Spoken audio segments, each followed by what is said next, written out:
Ooh. A map stream after a while. Hello and welcome everybody to the stream. Just hosting up the stuff and we'll immediately jump into a few games in a couple of minutes. So stay tuned for that. We will be running this very shortly. And you'll be here to enjoy that content.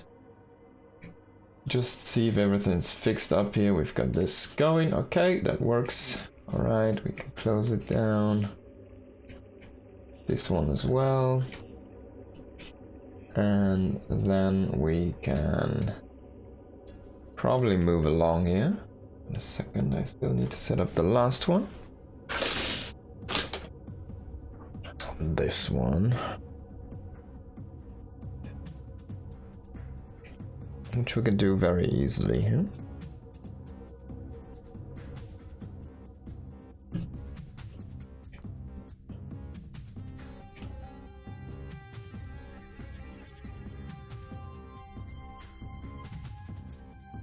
All right.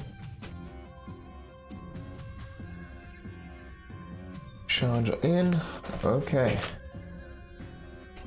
Got it all set up. So let's, with no further delay, jump into our series here. It's a best of 3 between Reina in the top left playing for Basilisk and Showtime in the bottom right. I'm actually not sure on his current team. He used to play for Berlin International Gaming for a long time, but I think they just parted ways like maybe last year or something, so I'm not sure of his exact team right now, but he should have one, if I'm not mistaken. Now he's sending out a probe here very fast across the map, and he wants to delay the hatchery if possible, and he will get the delay here. Or the block. So Reina is going to be forced to take a different location, and this is an interesting map, 10,000 feet, because there's actually a lot of choices you can do with that. There's 3 base locations that you can potentially take as a third base, depending on how you want to play the longer game here. If your natural gets blocked. So it's very interesting. He goes for that northern base. That means he wants to play a more defensive macro game. At least that's the intention that this gives up. Because this base is probably the furthest away and the easiest to reinforce, so it has the most flexibility out of these bases, these locations. This one would be one where the creep just pushes out furthest, so you would have a faster reinforcement path into your opponent's base or natural base. And then the one down here is a little bit weird because you need to mine through these minerals first, and it could get rushed, but it does have a little bit more of a defensive area down here, so it's a little bit easier to defend because there's literally only one entrance, but the Zerg structures down there, excuse me, will bleed out eventually, so this is gonna be on a timer for the safety there. Now Reina is just gonna go into the standard opening here, grabbing that double queen immediately, and Showtime with that base kind of out there and in nowhere has the potential to deal some damage with adepts. He can intercept the drone lines that are trying to saturate over here, and yeah, he can force Reina to basically over drone on one base for a little while and then keep the others at home. Like, basically it's gonna be a little bit of a double punch into that income. Not only the longer way into this new base from the main base, but also the stopping of that happening at all. Now Adept is gonna come in here, unfortunately not in time to block this hatchery. Might have wanted to keep the probe actually around to check if he can maybe block that a little bit. There is of course the links to shoot that away, so this should never really happen, but you can do things like throw down a pylon or something. Showtime is not going to do any of those thoughts. He's just going to take a third base here really fast, actually. This is going to be a 3 minute, 20 second, 23 second. How much is it going to be? He's going to shade in with these adepts first, so he will not be on time with the base, unfortunately. It's already 100 minerals delay. Microing these. Now he's gonna smack down that base. He will get 2 drones and he will get out with the adepts for now. But speed is done, so these adepts are on a timer here. If he can get 1 away, it's gonna be nice. He traded for quite a few links as well, but no. Unfortunately, all of the adepts go down, so this one has to stand down on the wall. And the Oracle has to chill over here. He's actually gonna overcharge that because he lost the adepts, so he's saying, alright, I need a little bit more leeway here to be able to defend this base very safe and sound. So very nicely done here. Good choices by our Protoss player. Twilight coming up behind this, no Forge yet, and there's the additional Oracle. No Forge is a little bit weird, and a very fast Twilight on top of that. Going up to 3 gates. But let's see if he actually goes into Blink or if we might see Glaives here. This could be a Glaive timing. Coming in from Showtime.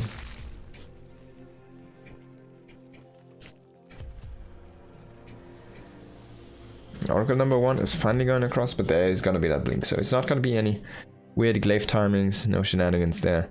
And Reyna's starting to connect his creep. He's getting that Roach Warren.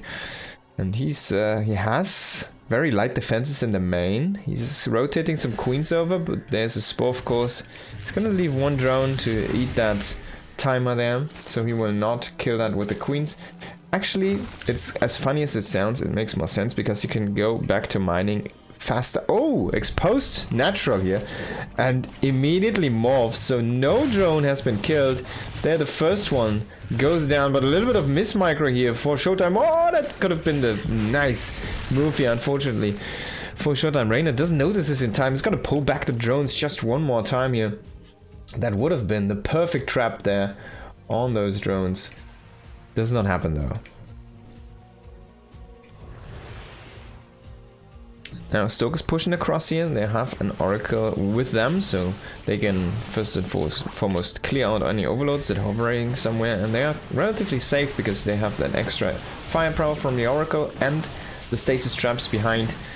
Oh, this could be a big stasis trap actually. Reyna, noticing this at the last time, is only gonna get 3 links trapped, but the second stasis trap does provide a lot of Zerglings in a stun. And Blink is finishing up now, but this first Stalker is already killed off here now. With Blink, you can see the posturing by Showtime is way more offensive, but he needs to be careful.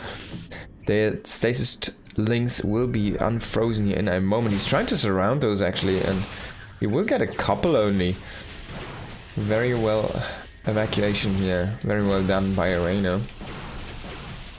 This base is gonna fall though. And yeah, there's no way in sugarcoating this. That's a good move by Showtime. Reyna just was skimping a little bit too much there on the units maybe. He's going into a Hydra Den now, so this Roach Warren is like a really defensive, just I need that tech, just in case structure. Just in case you go mass adepts, I want to have some roaches, you know, things like that. Just in case you go mass force fields, I want to have Ravagers. He's going into the Hydra Den now. He's getting damage upgrade for melee and range, and he's doing a nice counterattack. This is pulling the whole force of Showtime back home. Zealots are being warped in, but they don't have charge yet, they don't have +1 yet, so they're actually not dealing that well with these links. The Adept is still standing in the wall, but there's no shield battery to power this one up. And in the end, Reyna does not get much done here. Showtime with a very nice defense. Now Oracle's extremely low coming in. This is mostly for a scout. He just wants to see, hey, what are you doing? Oh, there's your Hydra Den. Alright. So you'll be going into that lurker style in a moment, aren't you? There is the infestation pit. He also, oops, he did see both the evolution chambers. So he has all the information. He has all the intel right now. And that's a very solid scout. He might lose one Oracle. No. He's gonna get out though. At least for now. There's one more queen on interception course here. Cannot make it happen. The Spore is not finished up yet, but should not be in range anyways. The Queen, though, is shooting at the wrong Oracle. Oh, the Hydras do pop! And they will finish off the high HP Oracle. That felt so safe. That's like, yeah, man, I have so much HP. Now Showtime has 8 High Templars here.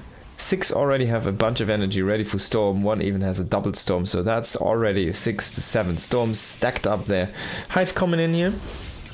And at the same time, Fleet Beacon as well. Hive and that Lurker Den coming in. So the step ahead transition is happening here for Showtime. He will be able to go into those Tempests. He still has an Oracle left over, so he can still attack those Lurkers and shoot from a safe distance with the Tempest. And of course with the Storms he's gonna be able to just shoo them away and maybe even kill some of those Lurkers.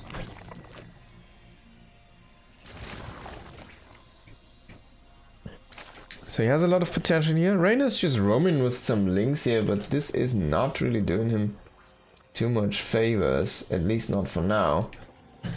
He's not really finding an opening. He has a bunch of links, but he can't really do much with those. He's going into his Spire right now. I'm kind of assuming he might even do a drop in a little bit. But Showtime is gonna find these units here. He will also see the other group of links, and he might just completely trap those links. Just don't want to lose too many units doing this. And there's no Baneling Nest here, by the way. Oh, that's a great stasis trap, by the way. There's no Baneling Nest, so there's no way to just like make 20 Banes and blow up a base. At least not right now.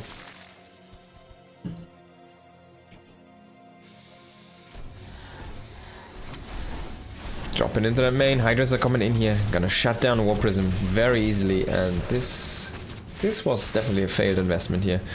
Does see the state of things, but yeah, it does buy a little bit of time, I guess. Not really doing too much.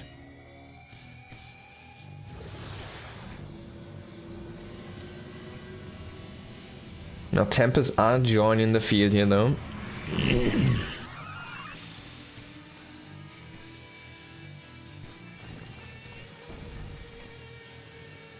This is gonna start to become a very complicated match in a very short time, yeah. Now we have to kind of start to talk about the map features. Like this, for example, you can shoot from here on top of the other side, and yeah, he's trading with the Stalkers. I'm not sure why.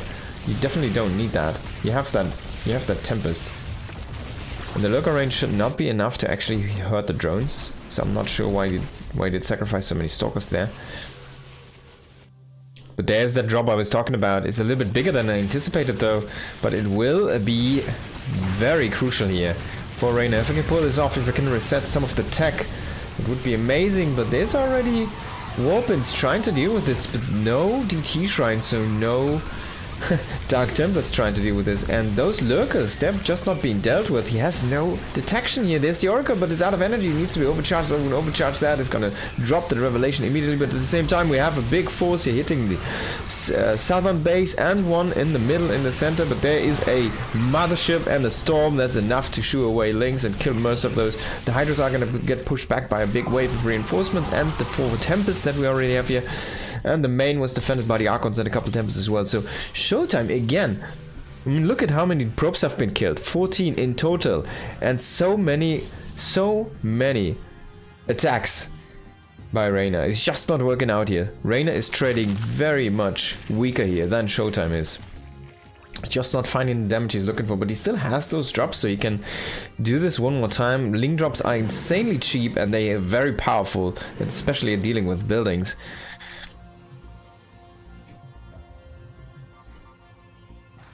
Showtime is trying to reach out here into the bottom left position and trying to secure that base. But then he's about to kind of grab half of his own map. So he's about to be there. And that's gonna be a very difficult moment. There's a drop in the main, but there's a bunch of Zealots ready and waiting for those links here. And the siege is happening. We do have a bunch of Corruptors trying to fend off these Tempests, but honestly, 11 Corruptors against 8 Tempests, I think you can't really do this, can you? Need to be careful though, he can't lose too many of those High Templars. You need to have them cast those storms, you need them to be alive. And the Archons are not really that expendable, but he's kind of playing like they are. Now finally some damage here happening with the links. The drop is kind of roaming the base from Showtime. The bases into the main, into the natural, into the 4th base here in the center bottom base. But at the same time, Reyna's having a very tough tough choice to make here. Can he defend? Is he gonna use all of his units? Is he gonna defend this base?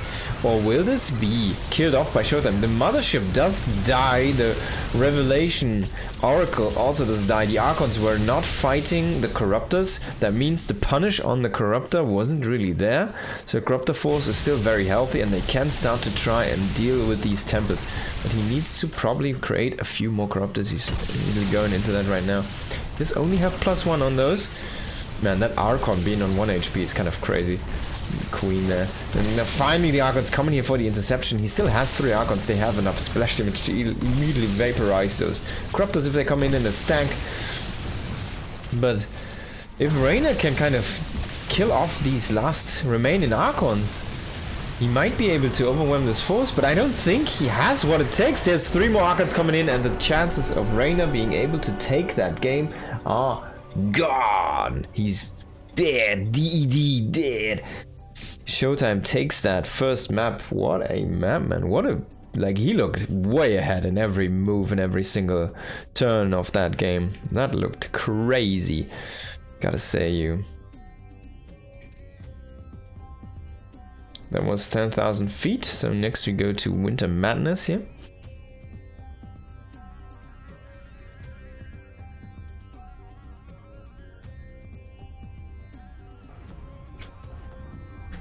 And Showtime is up 1-0. What a mad lad. Looking very powerful there in that game. Let's go in. In the bottom right, we do have Reina playing for Basilisk. And the top left, we've got Showtime. Showtime again, sending out an early prop here. He's gonna, of course, make that pylon. Is he gonna go further and do some scouting? No, does seem like he's gonna keep that prop at home. Probably saying, alright, this map is big enough. I'm not gonna try to block you. Already went into that 15 hatch anyways. So you're probably gonna do this again, aren't you? And I don't think I can block you on this map with that. It's gonna grant him a tiny bit of a faster nexus. Actually, the drone already rallied to the third base location. It's kind of funny to see that meta. And now it's gonna still morph into that natural location. We do have the gateway going down here on Showtime's entrance. So no nexus first here from our Protoss player from Germany, the Italian Zerg though. What's he gonna do? He did not look good in that defensive game. Maybe it was partially the map being kind of small and a little bit easy and straightforward to push. But relatively good for a defensive Protoss style, it seemed like. And yeah, Showtime just didn't let anything slip, really. He was on top of every defensive move. And his army just was a little bit too powerful for Reina to deal with. He just did not put in the dent with his attempted attacks that he was looking for. And yeah, Showtime's army just kept growing in quality.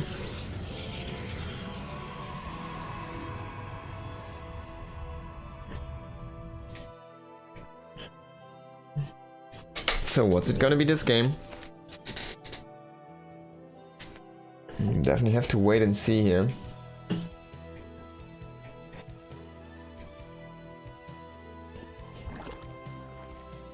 Probe coming in. Just gonna scout that base, confirm. Yeah, you've got a natural, haven't you? Ha ha ha ha.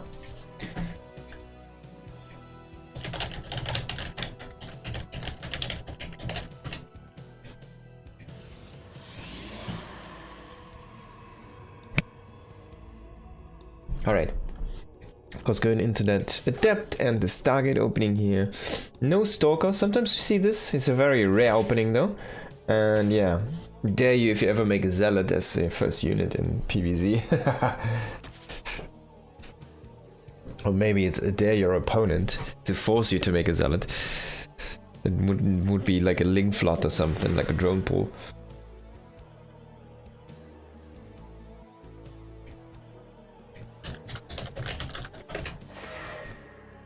Adept coming in now, shading across the map here. It's gonna see that Queen, it's gonna say, alright, you don't have that tumor yet, so I'm just gonna let it be and not gonna try to commit for anything. He sees the energy, so he knows the timing. If you can time this kind of with seconds. If you go like 1 second early, then you should always be fine. Now it's gonna be an inject, so no creep tumor. That means there's no way to snipe any creep tumors. He will go in with the Adepts and he will actually shade into the main here. Gets 1 drone. Gets a second drone, he will go up into the main, there is no defenses here. Third drone, this is already looking very good, even if all of these adepts die now. Oh, he shoots an egg, that's actually very bad. But he still keeps that one adept alive for now, and it will actually pair up with the Oracle, so even if you try to commit with the Lynx, oh no, he doesn't pair it up with the Oracle. But the Oracle goes in now. The drones, the drones, the drones, the Oracle, oh the Oracle, oh the drones, the queens. 3 more drones. So in total, we've got 5 killed, no, 6 killed, excuse me, drones here. For only 1 adept and a probe. If you can kill that pylon, that's actually quite nice. Because this should supply block Showtime, yeah. He's only in 1 open supply, so he cannot warp in any units, even though he has the warp gate finished up. This is really the moment where you want to warp in a couple of guys here. So he had to throw down a backup pylon somewhere else to unsupply him, and then he had to throw down another pylon over here. So that's actually, and the next of course, so that's 600 millions that he needed to invest at this moment instead of 400, and the 100 he lost, right? So instead of 400 he needed to invest 600, and that's the 2 gates. That's 2 gates, it's double warping. So yeah, delaying that warp in here, delaying the pressure from himself a little bit then with that pylon kill, actually a little bit of a, I guess a tiny bit of a bigger deal than you would have think. So quite nice move there by those Lynx. Now, Showtime, 4 adepts, 2 oracles, but not a lot of energy on those oracles. I don't think you can do much with this. The Shades are going to try to go into the main, but actually faking this out a little bit. He will still, yeah, he didn't see those. Oh, he loses an oracle, oh my god. Did he lose an adept though? Let's have a look here at those guys. Yes, no, he did not lose an adept, but he did lose an oracle. Do you lose another oracle here, Showtime? No, I don't think that's a solid plan of action, so he will keep that alive for now. He's going into charge, no blink. And +1 immediately with this, and immediately into that Templar Archive. So there's gonna be a charged not Archon composition for a while, and we'll have to see if he actually goes into Storm, or if he just wants to go across the map with 8 gates and frickin' blast the entrance to Reyna's base. Now these adepts, they're powerful against these Lynx, but not on an open field like this. And they already have been hurt from before, so actually all of them die after that surround. 1 Stalker been warped in because he does not want to show his hands with Zealots, and you don't want to really warp in any additional adepts as well. So definitely nice move here again by Reyna, kind of delaying this a lot. And forcing units you don't really want to make here as Showtime. He will make 1 more Stalker because he needs some more firepower there. And Stalkers are okay to have in an attack like this. He's just like, yeah man, I can't only make 1 Stalker. It's like basically telling your opponent you're not doing a charge or like you're doing a charge if you only want to open 1 Stalker, because you need to show more Stalkers at this point because you're going blink, right? It's blink. So he shows that additional Stalker, even though that means that his push is gonna be weaker. But yeah, it's gonna be Immortal, Archon. Oh, there's the Scout. He sees the second Robo, he knows what's up. I'm pretty sure, yeah, you see the Immortal, you see the second Robo. There's no doubt. He still goes for Storm though, which is kind of cool to see. But there's the extra gates coming in, and those also will be seen here in a moment by the Overseer.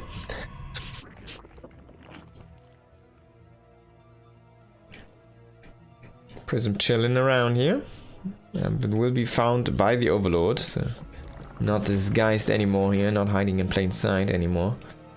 We'll have a few Lynx around.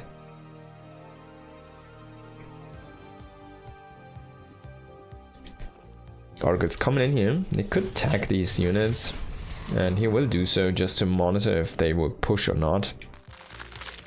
And he will see the Ravager morph. That's actually a good piece of information. 75 drones. We're not making any more drones, not making any more tech. Roach speed is about to finish up. This is going to be an all-in attack here from Reyna, but he scouted everything. Oh, he didn't scout the extra gates. He should know this though. Is this a double Robo? There's Immortals being made. This should not work. It's an all-in clashing against an all-in. I mean, Showtime can play a defensive game from this point, but honestly, a Ling, Hydra, Lurker composition is gonna be completely face track for Showtime's composition, because he's gonna have a long way until he can get anywhere near Tempest composition. Spending so much money on the Immortals here. Now for this, specific attack, a double immortal production is perfect. You're killing roaches like flies with these immortals. And you do have Storm to deal with the Lynx. You can also make some Archons. You should probably morph one, it's gonna do so. Fathom, he's actually gonna feed back the Queens first here. Man, those storms last so long now. Oh, look at that damage.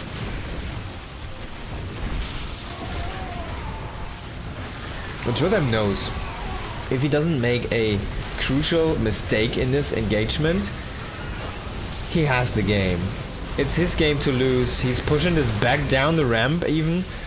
So much immortal firepower. I don't think one single immortal has been lost yet. Yeah, as you can see, it's 2 Stalkers that didn't matter, 1 High Templar, and the rest is just fodder units. So these immortals, man, they have been so strong in this fight. 10, 8, 7 kills, 10 kills, 1 and 0 kills. Insanely valuable units here. And yeah, Reyna is trying to go back into drone and is trying to make an upgrade. He did lose Queens, of course, so his lava production is a little bit stifled. He does have 5 bases and he is remaking the Queens. But this is not a spot you want to be in. There's an infestation pit on the way now, but yeah, Showtime, he can just make, like, he can make 2 more gates if he wants to, but he can also just, like, go. He could just go across the map and kill Reyna, because Reyna doesn't have the army that can kill Showtime. He might have enough reinforcements to overwhelm this, but that comes down to how good Showtime's reinforcement wave would be. But Showtime is Showtime, so he does take a 4th base with this, and he needs to start up additional tech though. He cannot stay on this. We see the transition happening here from Reyna. He's going into the lair, sorry, into the hive. He's going into Hydralisk then, so he will eventually be at Lurker again, and Lurkers do trash Immortals quite heavily. So we need to see something happen here from Showtime if he wants to play a defensive game, or if he just wants to build up this force and go after the next attack. He should add a few more gates, like go up to 10, maybe 12 gates on those 4 bases. Maybe even get Blink. It doesn't have Blink still, so yeah. If you get like Blink... Oh, these High Templars are exposed though! Not sure if you always want to use 5 of your High Templars to do a flank like this. Look at the immortal count. We're looking at 8 now. 9 immortals. Wow. Zealots somehow made their way into the natural base here of Reyna for some weird reason. And so Showtime's push is starting now. His supply value is insane. You look at the numbers, 170s, 180 against 180-ish. It's the same. Look at the money. Look at the money. There is like... There's 3k more resources invested into Showtime's army. Showtime's army is 1.3 times as valuable as Reyna's army. So it should have 1.3 times the power. So the supply is actually, what, 130-ish for Showtime here on that army supply. Can you deal with that with reinforcements as Reyna? I don't think so. He also has the counter units. The Immortals, the Archons, the Storm.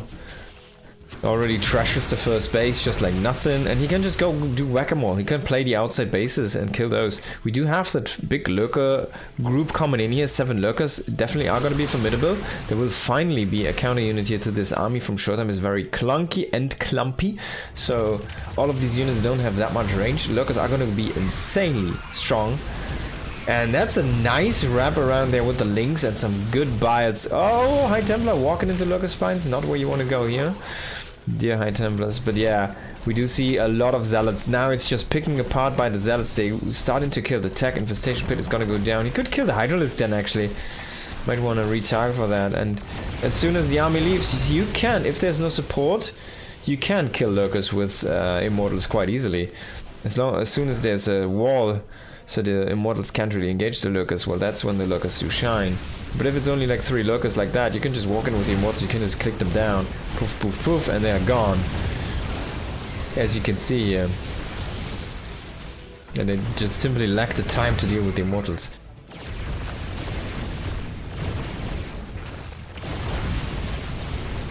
Reyna's trying to defend his base, but going down to 3 bases. His mining is is in the dumpsters right now. If you take a look, oops, not at this actually. I wanted to see this one. We've got 2.6k against 1.8k here, and that's just with oversaturation and a little bit of long distance mining. Might still go down.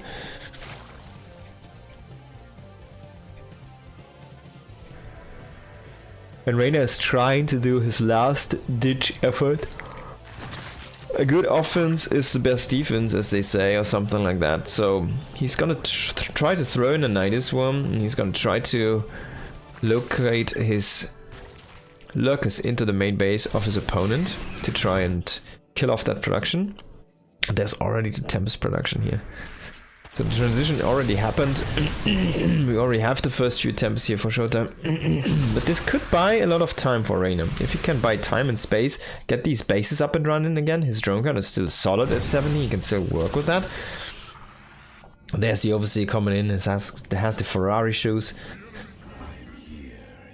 One Stalker is not going to be enough here to deal with this. There is that Nidus Worm. Does Showtime notice? He's going to pull a few probes, but he doesn't really have enough space to warp in. There's not enough room for that supply. At the same time, Reyna is kind of pushing in the center here a little bit, running into a bad Storm again. What a nice position for Storm. This time Showtime doesn't see it. He doesn't have the vision. And that could be a fatal blow here to Showtime. There's still a lot of lurkers inside this. He can put one over here on the ledge. He can kill these starports. He can kill so many gates. He can kill that blink upgrade in the making. He can get the forge as well. That lurker needs to find his way underground. We have a couple queens trying to deal with any air units here and maybe get some transfuses going, but he could even reinforce this. He's gonna, yeah, he's actually bringing a bunch of hydras. The queens unfortunately go down to some storms there, a little bit sloppy there by Reyna. He will shut down this prism with a bunch of biles. Oh, he's not gonna bile it. There we go. Biles, so he kills the prism. His links are gonna run in. All of a sudden, this is starting to look very promising here for Reyna. He's gonna deny blink. He kills that Twilight. He kills the main base Nexus. That to be said, there is still a lot of. There's not really much mining left here on that base, but he also does empower the Stargates. There's one more Stargate that can make units right now.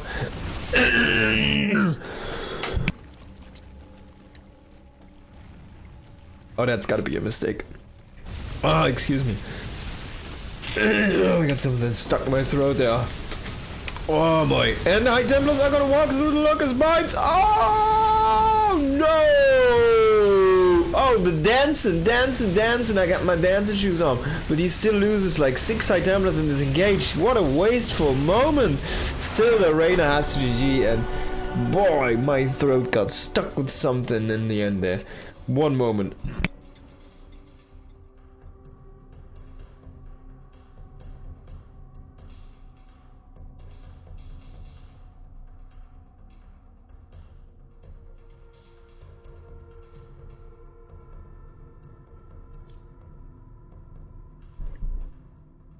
Whoa. Whoa. Whoa.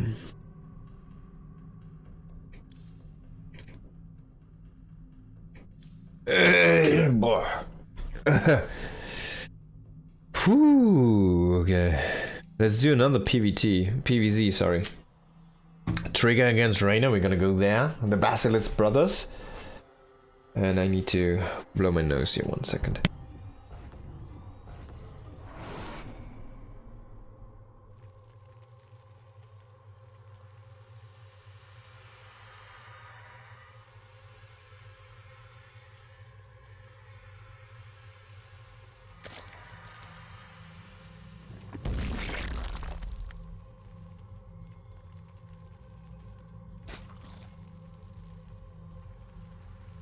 Yo, ladies and gentlemen, I gotta say, Reyna didn't look good in that last game. Okay, so let's hop into the next one here. It's gonna be Reyna in the top, and in the bottom right we've got Trigger. Probe making that entry. Design, gateway. Designer pylon. Again, 10,000 feet here. This player is probably not unhappy to play this map.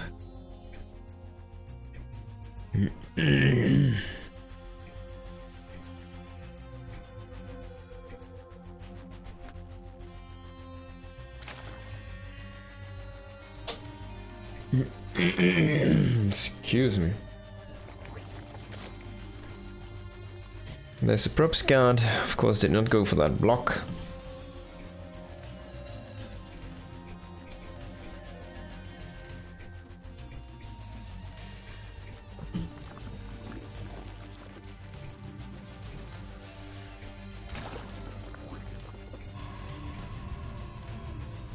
Next is cybernetic score, all the good stuff. He has one additional probe mine in minerals, which is interesting. I guess it's this one, which just came back, and now he's 3 on 3 on gas. It's still interesting though, I want to say. I guess there's no further reasoning behind this. Oh, he will relocate the waypoint there and immediately join it in there.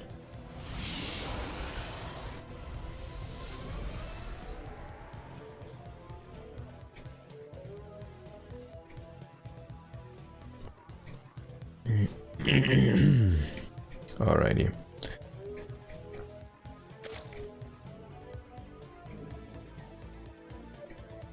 Speed on the way here. Probe is trying to kind of block that third area, and there we see it, a stalker.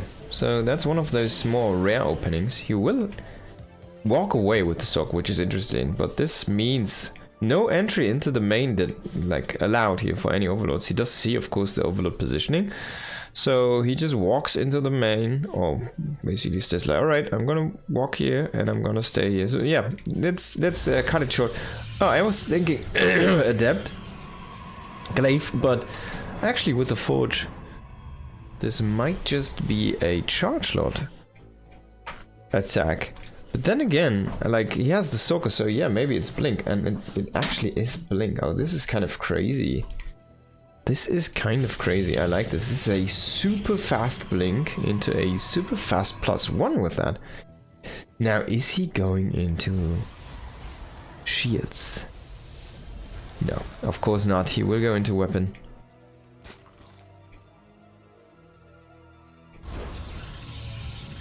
And this is a full wall. So you will mine this out eventually. He's playing this completely different than Showtime did there. Very interesting. The map, I mean. The matchup, of course, as well, but like, he's more really playing a strategy tailored for this map right now. He says like, alright, I don't need any units to fool around. I don't need any oracles to defend my third base, because I'm not gonna take anyone and I'm gonna not take a third base anyhow. There we go. That was a mouthful. And he's just going into that robo. He will make a prism and he will just print stalkers from 6 gateways with +1 and blink. And it's gonna hit so fast, and Reyna needs to have a Roach Warren. He needs to be ready to defend this. He might want to throw down a couple of spines. He's actually making spores because he doesn't know what it exactly is. Kind of needs to cancel those spores. You might want to keep one in case it's gonna be DTs. Yeah, he does cancel the other spore. He does have already 2 though. And you might want to throw down even some spines to deal with this, because it's gonna be a very committed Stalker Blink attack here. Finishing up the last gates here, 6 gates. He does not have the scout into the main base, and there's a lot of information down here. He's even making 1 additional gate here, 7 gate blink from trigger, full on committal here. Blink about to finish up in a moment. And of course, this is the moment where the warping is gonna happen here. He will try to snipe an overlord. It's actually a nice target here. It's gonna block this for now. And he will move away with his stalkers. He makes zealots now? What is this? He doesn't have charge, he just get blink. What is he doing?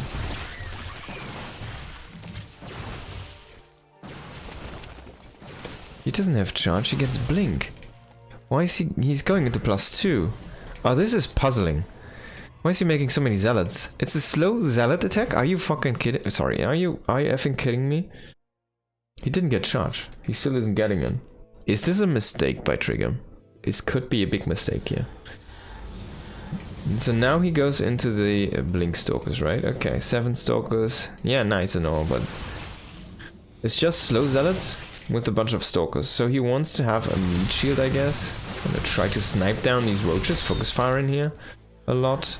Where are the Zealots? They're coming in right now.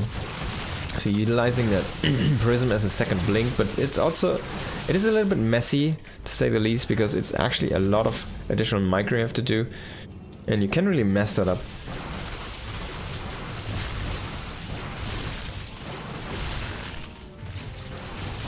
And of course you cannot keep it in the warp-in mode if you do that, because the Zealots, yeah, they need to go into the front here.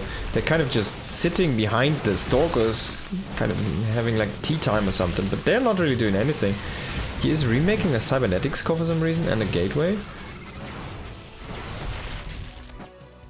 Because he's afraid of a big all-in from those links. He doesn't want to have those links spill in. And he's saying like, alright, if you kill my wall, you can... you could kill the Cybernetics core, we're just gonna remake one, but that's not helping right now. It's a lot of money that's tied up in buildings that don't need to be there. And that money, that could be a couple extra Zealots here in this fight with these links. It's very interesting. Reyna is trying his damnedest to fight the Stalkers with the links, and the Zealots are trying to chase down the links while the Stalkers are combating these roaches here. But maybe Reyna's roach force is starting to grow a little bit too big. We do have +2 though on those Stalkers. Don't underestimate the additional firepower. And they do still have that War Prism. Not going for the Prism with the Queens might have been a mistake here by Reyna. And we do see the focus fire on those roaches. The Osu Click professional champion here, Trigger, clicking down any units very fast, very quickly. Now it's only Stalkers from here on. So the Zealots did their job. Most of the links have been depleted, and Reyna's starting to remake that link force, but he's just bleeding units. It's just not working out.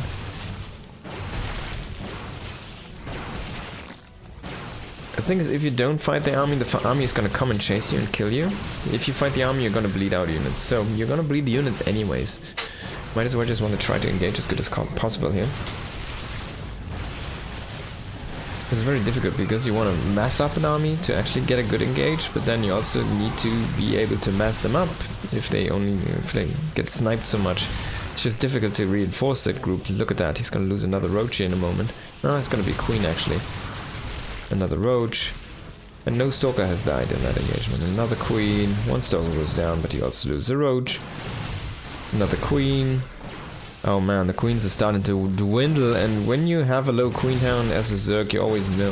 That's like one of those moments as an observer, you will know when your Zerg is starting to really die in this engagement is when all of the Queens go down. And the Stalker ball is just not really...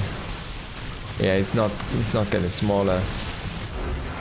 And Trigger will blink in and get the first W in this best of 3 set. Very well done by Trigger.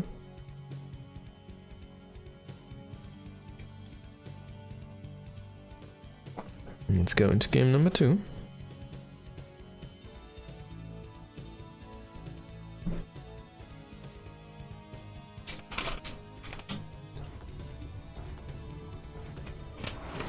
That was a very aggressive opening. 2 base all in. If Trigger ever loses that army, he's dead. There's no coming back from that. In the top right, it's Reyna. In the bottom left, Trigger. Triggerino, Trigger. Is he gonna do another 2 base all in? Of course there was no oracles, there was no scouting involved from Trigger really, except for that probe. So... maybe Reyna has some room to exploit some things there. But we rarely see any Zerg all-ins that really happen before layer. You really need a Bly for that to happen. Hatchery attacks. Proxy hatches. Spinecrawler sieges. Kind of those things. He used to be the most dangerous player with a style like that. It's crazy. I wonder what he's doing these days.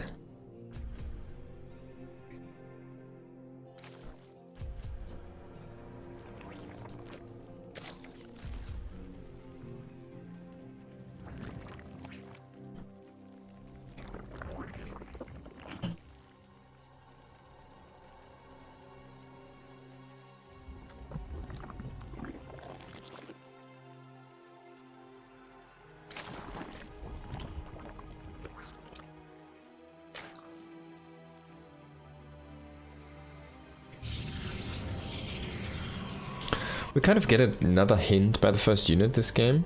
So we kind of need to see, is it gonna be another Stalker, is it gonna be a Zealot, is it gonna be an Adept? An Adept would be the standard, a Zealot would kind of signalize that he wants to try to harass the hatchery. But he's not making a Zealot, so yeah, no Zealot coming in. And should be an Adept. Probably a Stargate, maybe. Maybe he's gonna go into another fast Twilight. Maybe it's gonna be Adept printed this time. Maybe it's gonna be a Charged All-In this time. The Charged All-In is really stagnant though. It's like hard to defend, but if you ever get the snowball pushed back as the defender, then the Charged All-In is dead. It's like there's no way out of this. A Blink All-In, it's difficult to say, it has a transition point, but you saw all that damage he did after, like, he kills the third base and he just walks back from that point. He can play a game. There's no tech advantage for Reina, there's no economic advantage for Reina, and there's no army advantage for Reina at that moment, so all of the advantages lie with Trigger, or at least the tech is kind of even. The tech is not really there for Trigger as well, but that's the moment where you can just pull back as a Protoss and say, alright, we're just gonna throw down a third base, we're gonna throw down an AoE tech, like High Templar or Colossi, whichever is fine. But you need to be on your toes because you did not open up with... He's gonna do the blink again. You did not open up with Stargate, so you don't have anything to deal with the meters. And yeah, I want to actually say, like, a fast Spire is a really counterplay, a really good counterplay, excuse me, to this build here, which Trigger is doing. It's just going Mass Blink Stalkers. Yeah, I guess that works against meters decently, but honestly, why we see that Stargate, or why we used to see Stargates in the first place, is to discourage meter play from the Zerg player. Because meter play is insanely powerful, and I feel like it's so off meta at this point that people are just discarding it as a possibility, even the Zerg players themselves. And Trigger's starting to exploit that meta and going into a faster blink, saying like, you guys, you want to defend with roaches and links? Yeah, come. I'm gonna make 7 gateways, I'm gonna get a War Prism, and I'm gonna just kill all of your bases, because all of the stalkers with blink belong to us. Reina is, yeah, facing the same thing again here. Can he hold it this time? We do see a lair coming up. Like a 2-base lair with fast meters. One thing how you can, or one way how you can stop this is you stop it before it ever happens in just going in like 8 meters. 5 meters might even be enough. Go in and kill one of the probe lines. Even half a probe line probably would be enough to make that investment worth, and the more you can get, the more you can force your opponent to defend. Even if he goes all in with this and says, alright, I'm gonna lose my probes, but we're just gonna come and fight, so you can have enough to win your war as well, right? So yeah, if you try to do that as a Protoss, you can just come in and kill every worker with the meters, and then you can go back and still fight with the meters at home, even though they're not gonna be good at fighting. But yeah, there's a lot of flexibility in that unit, so not so with the Roach, right? You have a lot of beefy defense stuff at home, but it's gonna be difficult to ever attack into a wall of a Protoss buildings with Roaches and punish the Protoss player for having 0 defenses. Now this time Reina is taking this a little bit more serious. He is making a Spine Crawler, but again, Tourmaline is a very fast rush distance here through the middle. Spine is already being killed off. He could snipe down the Roach Warren if he starts to focus this now. Oh, those Queens are kind of looking at the Overlord there a little bit clumsy. by Reina. He's trying to run links across the map, but then decides, alright, I really want to use them for a flank. There's the 3 Ravager hit squad. They're trying to kill off the War Prism. If he can snipe the Prism, sometimes that's all you need. But, oh, the Ravagers, they have been seen. So Trigger should know this is a possibility. Still though, the snipe is gonna not... Oh, it's happening actually. So if you can kill off the army now... And the Link's coming very disjointed though, and the Stalker Ball is already very big. This is a different type. We're gonna have a quick look at the gateway count of 7 gateways, but look at that, there's no forge, there's no +1, so this even hits faster. And that's the nuance that triggered the change from the last game. And that's the adjustment Reina didn't make. He's like, wait, you're already attacking without +1? Oh, this is way faster than I thought. You're committing so heavily? This is way faster than I thought. He still has the potential though to break this. The ball is not growing really right now. There is no War Prism here that was reinforced and is finally coming in there. But Stalkers have to walk all the way from home, and now the Link flank of course can do the trick and kill off these low Stalkers that have to blunk back at home, after behind the army there. But now reinforcements coming in, War Prism coming in again, Blink on top of the army here from Reina. Reina chasing maybe a tiny bit too deep here. It's gonna start to bleed a lot of these Ravagers, very expensive units. Finally the Ling reinforced coming in again, and now Trigger has to run. He's very low on health on his Stalkers, it's insane. He has like a lot of red Stalkers here, oh my god. He has more red Stalkers than green Stalkers.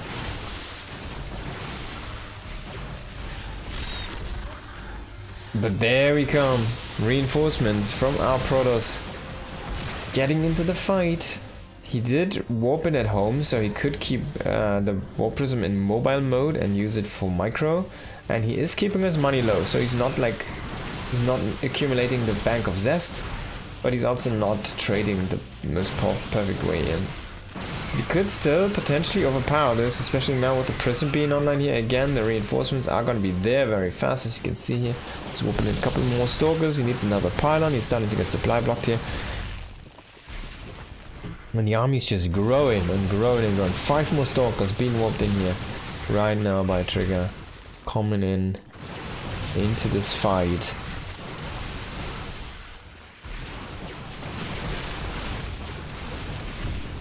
He does lose that observer, that stinks a little bit. Definitely wanted to keep that kind of in, not in surveillance mode, but in a unmoving state, just have it hover here, like over here or something. But this army should still just be too much for Trigger. He's just gonna break this in Reina. He's not gonna have enough reinforcements. He's gonna bring in the drones, bring in the minerals, bring in the overlords. Let's fight this. He does snipe the Prism one more time, and he will try to overwhelm this army one more time. But I think he's just out of money. He's just $1 short. Maybe it's not just $1, maybe it's $10. The G is called, and the game has been lost for Reina here. Trigger does take that W. I was looking at the trading in the end. That was double the trading, 6k to 12k lost resources. That was insane.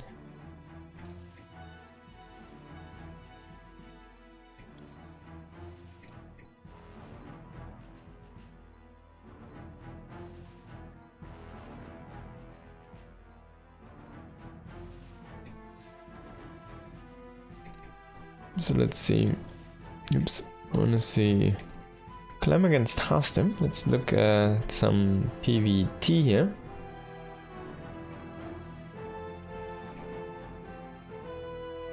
Of course, Clement, the great Terran, and Hastem, the great Protoss streamer.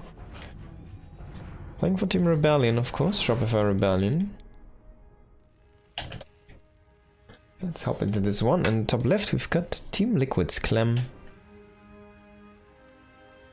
And in the bottom right it is Rebellion's Hastem. Shopify Rebellion, of course.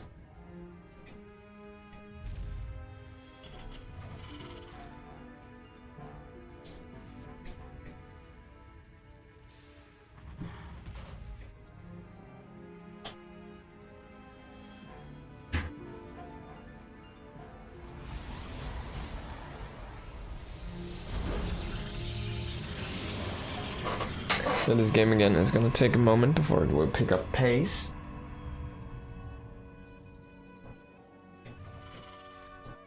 But usually games with Terrans tend to be a little bit faster.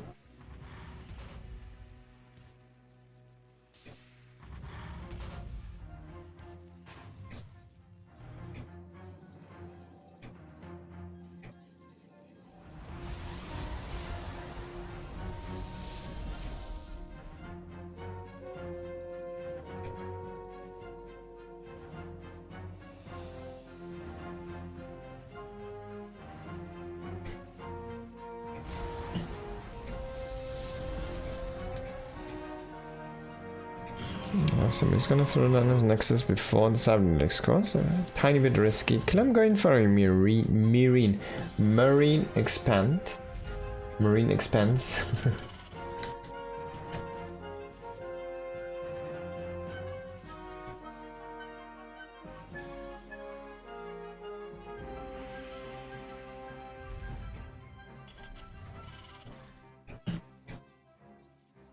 And Hastim did see that with this probe, by the way.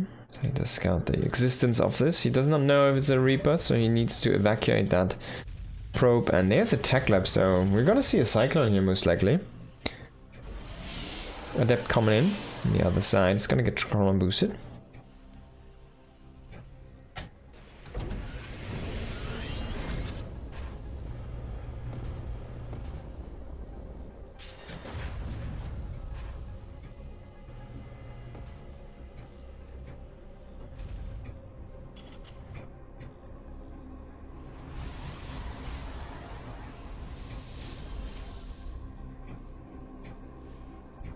And of course going into that Twilight here.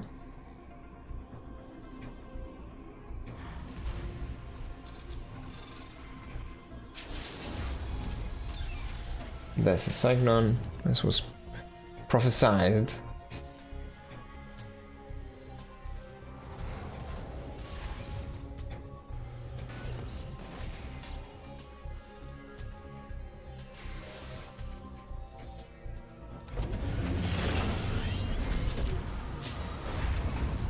So let's see what Clem can do with this. He's actually going into 2 more barracks with this as well. Oh, does he get that adept? Yes. He did see the shade disappear, so he does get the adept. Cyclone is just walking across the map here. What an annoying little unit.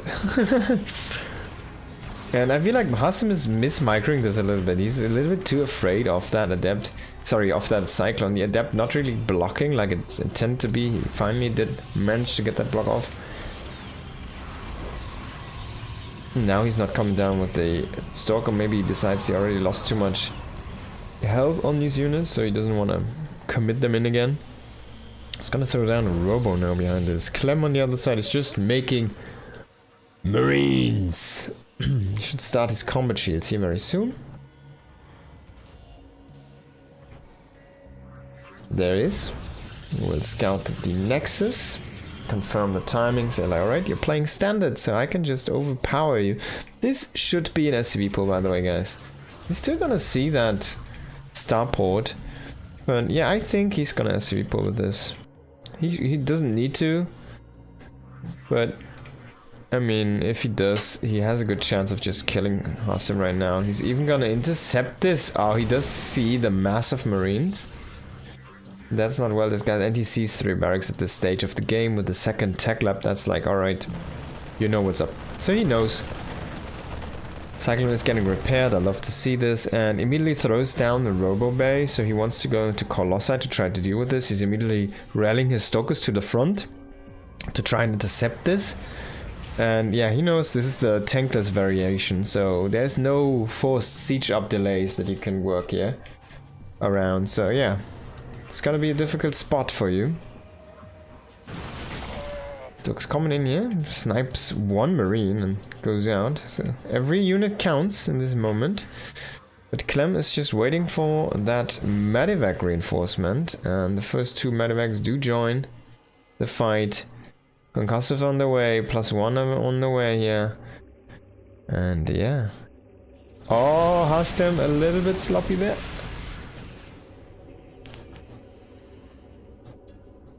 Does not get a unit, loses shields on 2 of his stalkers here. Might lose a stalker if not careful. No, careful enough there. But did he make enough at home? I only see 1 zealot, 2 zealots and 2 sentries. I don't think that's enough. I don't see the shield batteries. I don't see the colossi standing strong with this. I don't see charge chrono boosted. There's so much chrono energy. What are you doing, Hastem? Honestly. Look at that Nexus having 150 energy. That's 3 chronos. That could have been charge ready in this fight. And instead, it's just gonna be Clem. That could be the Colossus being chrono boosted. It's just Clem killing everything. Oh, boo! Oh, that could have gone south. Yeah, we did manage to keep this spoiler free. Ooh, if you see the replay list, you of course know everything, right?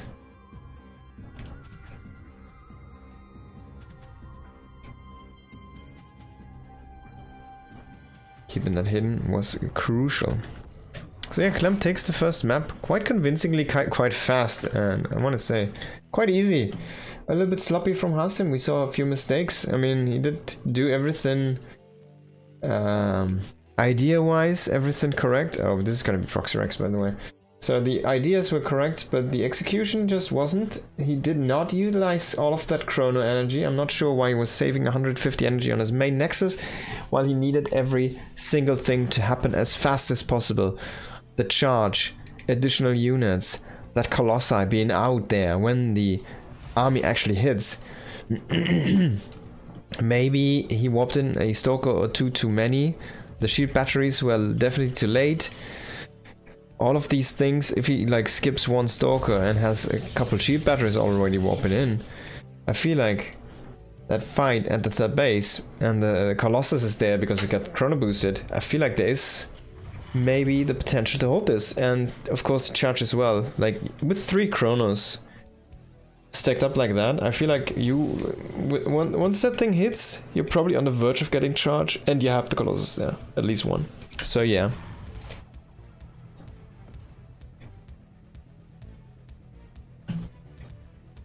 And Clem is not getting scouted. Oh, this is gonna be a fast one. Oh my god, Hastem just going into a blind Nexus before core. No scout. Clem is making marauders in his face.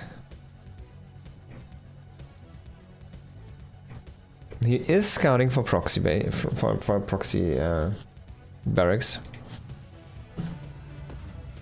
He still might find those.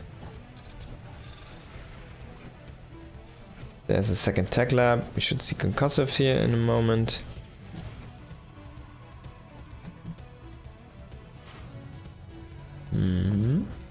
Gonna make that marauder first. You could already start concussive if you have enough money. There's concussive. Come on, make it. No, he's gonna make that additional marauder first. Okay, so you always, I guess I've seen this enough times though, you always kind of want to get the concussive after the 3rd marauder, so you can keep out pumping marauders constantly. Should be enough money here, just barely in time, and you'll be up to 4 marauders with perfect mining, and then you need to wait a little bit. Oh, he's playing with him. He's like, yeah man, come in. Now there's 3 marauders, and they're coming in for the kill. There's 1 adept. What does he have past him? 1 adept. A weapon and shield battery. That's killed, not cancelled. There goes the money. No additional gate. He's making a Twilight right now. 1 adept and 27 probes. Can we kill all of the marauders? They have concussive. Oh.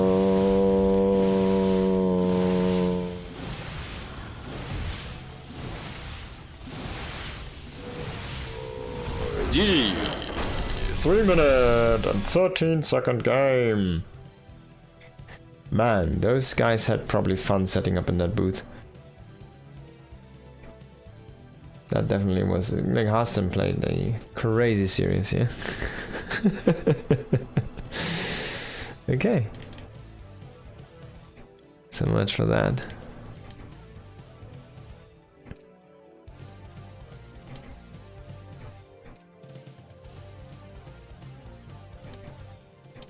Maybe I can have some from this group here.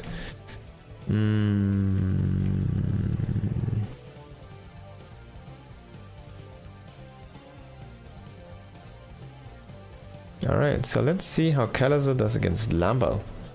Best of 3. Let me ban that dude here, one moment. All of these hacked accounts.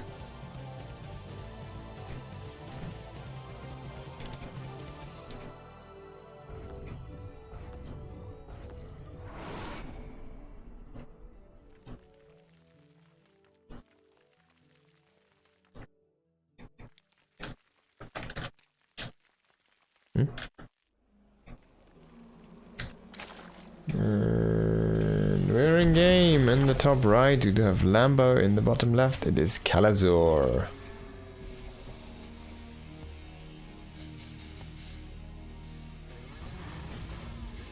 Let's see how this is gonna unfold here.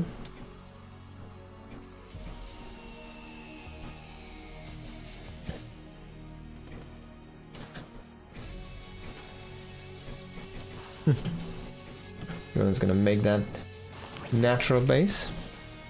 Of course, what else should it do? Mine minerals? Oh no. No way. On the other side, Calazor is a funny character. I think he's part of the sales team or something for Team Liquid at this point. Actually, he left Team Liquid. EGD, I don't know his clan. But he used to be like on Team Liquid for a long time, and he went into a organization Tory role. How do you say this correctly? And he did try to make a living of that. I'm not exactly sure what he's doing right now, but he is like a very talented individual, doing a lot of different things, speaking a lot of languages as well, very fluently.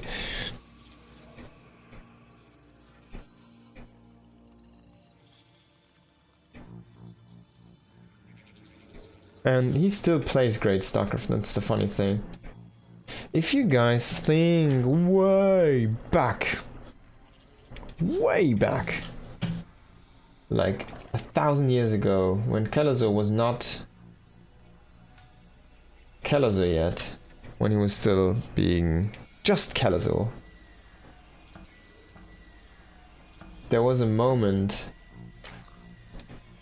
where he just made 3 Rex Reaper every game, and that was his way of doing things. He went after the Bjorn vibe, and that means he's a very micro-oriented player, and he always has been.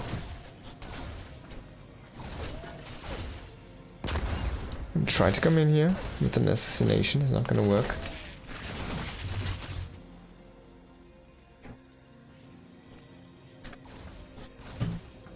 Does have a SUV going back and forth here, weirdly enough. The Reaper still needs to decide what it wants to do. It's gonna shoot at the hatchery, but of course not gonna kill it. Natural base is finished up, there's the third base behind this, there's gonna be the Hellions, there should be a starport on the way very soon.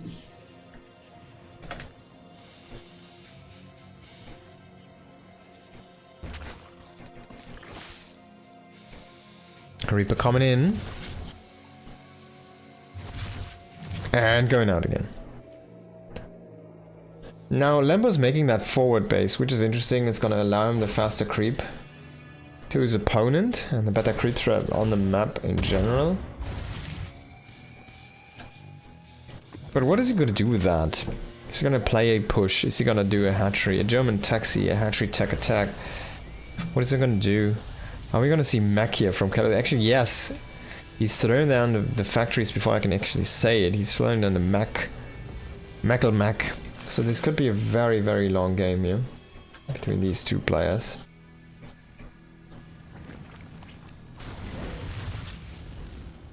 And I mean, as expendable as your Hellions are always, you kind of want to keep them alive a little bit. Try and snowball this a little bit. Might not really want to sacrifice that Reaper as well, because it's going to be a nice addition in that Hellion Cyclone Force even. As funny as that sounds, the Reaper can always tank some damage. Can always, oops, find his way. And it will of course heal. So he sees more Hellions and only one Marine. It could be a tell, but he goes into a Baneling Nest. He's like, alright, are you gonna do a bust? He's thinking bust. He's thinking Hellbird bust. But he still doesn't have the intel. That Overlord getting shot down by that Marine with the floating barracks. I mean, the floating barracks is a little bit of a tell, but sometimes Terrans just do this. Especially if they have 2 racks. And I think he's misreading this Lambo is. He's reading this as a 2 racks kind of.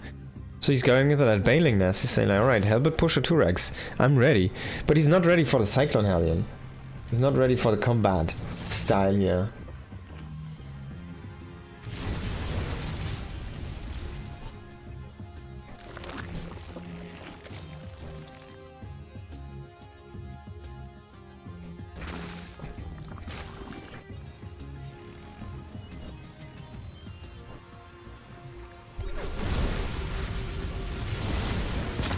Hellions. This is like a normal amount of Hellions as well. And now he joins up with more Hellions. Like Lambo's like, wait, what? That's a bit too much. Why are you making Hellbirds? And now he sees the Cyclones. He's like, oh, F. And I'm making Banes right now. So he immediately throws down a Evolution Chamber. I feel like you want to make a Roach Warren. There we go. He's going to make that Roach Warren as well. The Evo and Roach Warren on the way here. If you can get some good connects onto these Hellions with this Banelings, of course, they're going to be useful here. So they're not absolute trash, but they're actually not the unit you want. So you cannot keep on trading. Eventually you're going to run out and then it's going to be gone. And the battle mech is going to prevail and just shoot down your queens like this. Even the barracks here to grant extra vision. That's a very powerful attack. Lambo's saying, alright, I need to do counter damage, has a link across the map. It's gonna get killed by the SCVs though. So not even one SCV doesn't die. Very unfortunately here for that lane. It's one of those moments where Kallazo has just such a snap decision. It's like, alright, and it's so fast. He just kills it. He doesn't even lose that SCV. I mean, usually you lose an SCV in that situation, right? It's a lane, FFS, and there's only 3 SCVs. It's not like you have 16 SCVs to just surround those lanes within a second. Just kill it. It's an instant reaction, but this time a very good surround here by Lambo. He's gonna come in and decimate this group of units as good as he can with his current unit set, and trying to buy enough time to get out some roaches. He did lose a bunch of the queens. 6 queens have fallen. So far, this battle mech is working quite nice here for Kallazo, and he's starting to kill this hatchery. He's going into the Hellbirds now. We do see a bunch of links again, but now we do have 1 Hellbird. Oh! Can he get a kill on this base? No, it's gonna get cancelled, but still not a move that you, wanted to have happen here as Kallazo. Warlings coming in here, but already the damage has been achieved, so he's gonna evacuate, and this army has killed the base, so the forward has been thrown off. And that means no more additional production here for Lambo, no more additional income for Lambo, and no more front creep for Lambo. So he needs to remake all of that.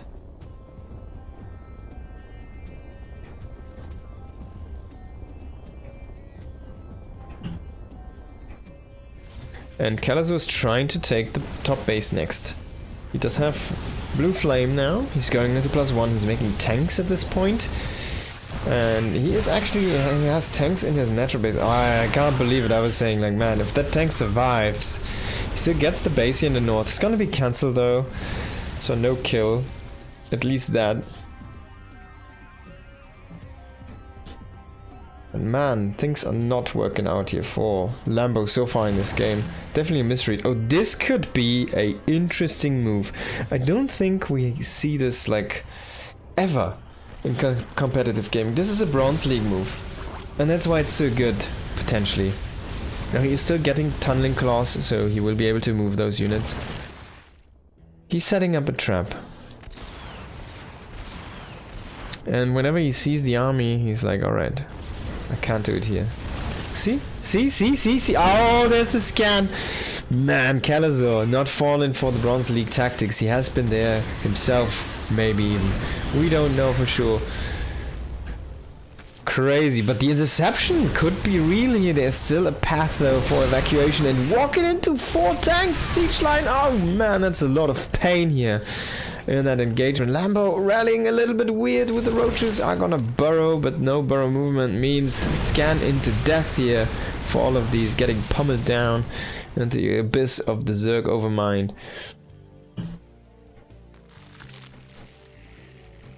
So things not looking so rosy here for Lambo again. After I liked the idea, but in the end it might have been a little bit too obvious there. And that setup. He's going with the roaches now into the bottom. But how is he going to defend this center position? And what does he have? Nothing right now. He does have a bunch of Banes still coming in and actually getting a good connection here. Kelazor is kind of preoccupied with the defense right now. Didn't look at his main army. And yeah, this is looking decent. He will still lose that base here. Lambo that is, but he will also stay alive.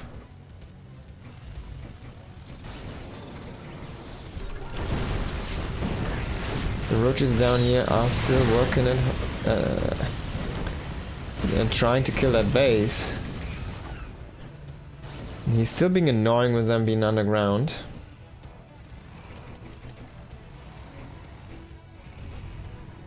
Planetary in the center. This is looking like a really good game here.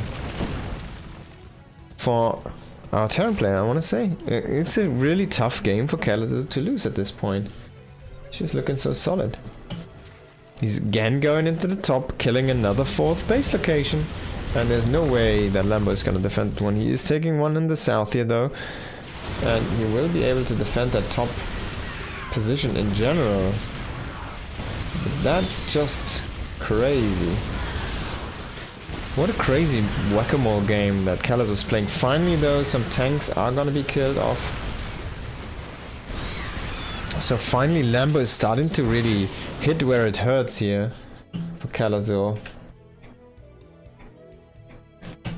Can Kelazor get enough defense? He does have the planetary to fall back on, but Lynx here in that base in the very bottom, which is not a planetary, it's an orbital, are gonna kill 12 of the SCVs here. Kelazor still is making SCVs, luckily enough, but he will lose most of this army. And we do see a Spire, so interesting move here. Lambo says, I have no money, so let's make mutas. Now he wants to go into Brooklords most likely. There's Vikings of course already.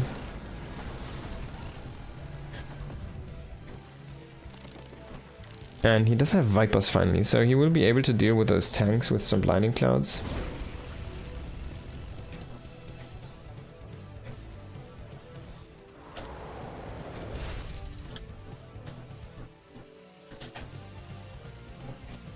That was a really good fight here by Lambo, kind of pushing that big tank count into a reset mode was very helpful. That kind of resets all of the tempo that Kelazor had built to that moment, and now he kind of needs to get things going again, and that's not as easy. Oh, the Vipers though being exposed here, they will die, and that's a very expensive loss. Definitely a big mistake from our Zerg player here. Still utilizing mostly Roaches and Ravagers in his, as his main force. It's of course cheap, but he will go into that Spy. He also goes into Infestors and into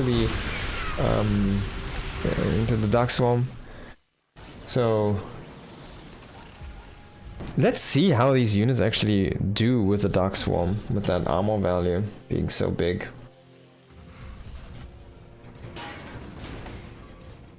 I kind of want to see what this does to those dudes.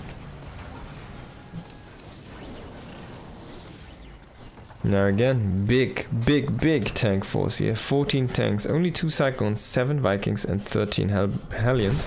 Might want to do Hellbat Morphia very soon. There's gonna be that Baneling army trying to roll in and trying to combat the Hellions, so he can jump on tanks with Lynx. The Infesting Cloud is not done yet.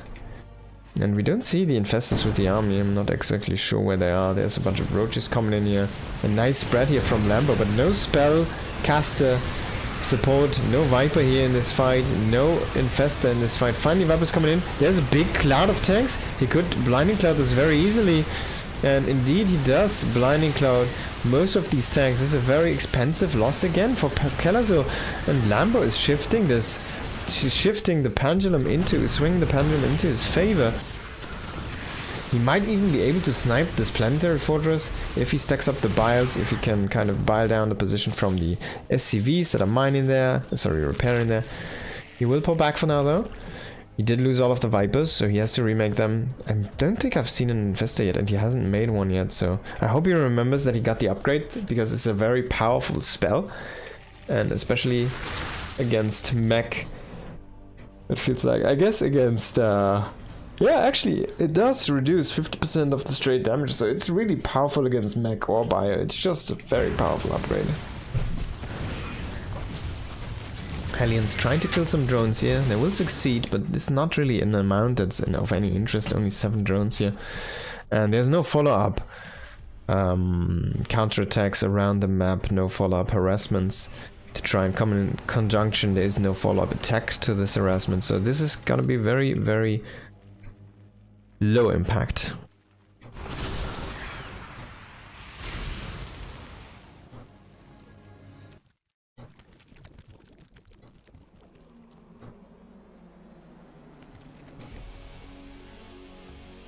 I love this, man. That one Ling has been sitting there with the command center floating on top for like 3 minutes maybe?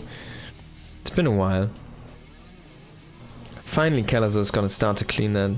He did remake a bunch of Cyclones, so he knows his apparent weakness is gonna be the anti-air, so he goes into that one.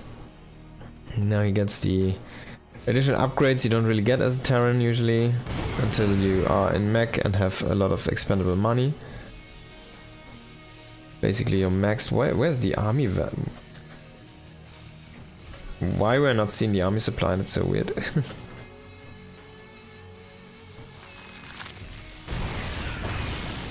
It's not reappearing, so we're working without army supply. It's fine. It's a buggy interface apparently.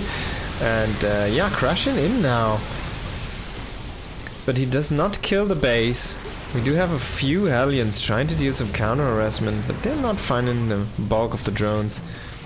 And there's a Spine even dealing with this, some units already, and Hellvents will be killed off.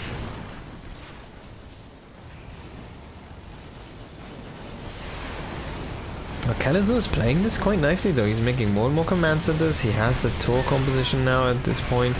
So he's already into anti-Brood Lord, even though there's no Brood Lords yet from Lambo. And the next step would be get a bunch of barracks, get that ghost transition going. Love this planetary. Oh man, there's so many tanks, but there's no anti-air with this. So having a couple of turrets could be quite nice.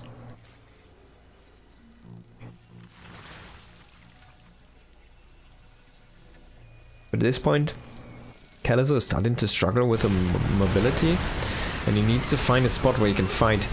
Now if he cannot deny the blinding clouds from happening, the Vikings are not doing the job and not actually being very useful here. He will lose the command center most likely, going down to Biles. He will lose a bunch of SCVs, he will lose a big part of his army. And that's all of the tanks that were sieged up over here, I guess, except for a couple. But they did rotate all the way to the right side from the left side, so they came in very late and they didn't find a good position to siege up, so now he's just bleeding out all of these tanks and he will bleed more and more units. Vikings tried to go for an aggressive move, decided to come back now because they did underestimate the power of their brethren. And the tanks without any tanks, funnily enough, in front of them, tanking for them, they're just not as good. They need something, a little bit of a wall, not only building, something that shoots and actually kind of forces that just A-move AI to fight them.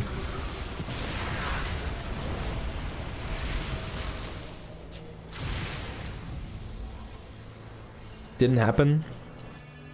So he loses a lot of additional tanks, he lost the base, he loses this mining operation right now, he has to float a couple of command centers for the moment. He only lost one command center so far though, which is nice, but look at that, 41 tanks have been killed. That's almost as much as Hellions. We have 62 Hellions go down and 41 tanks, that's insane. Hallion's Shrine still to go for that Resmund. Do Hellbats count differently? I guess yes. So 2060 has lost 80. So double. Still though, that's not a ratio you're looking for, right? Now he's gonna lose more tanks here.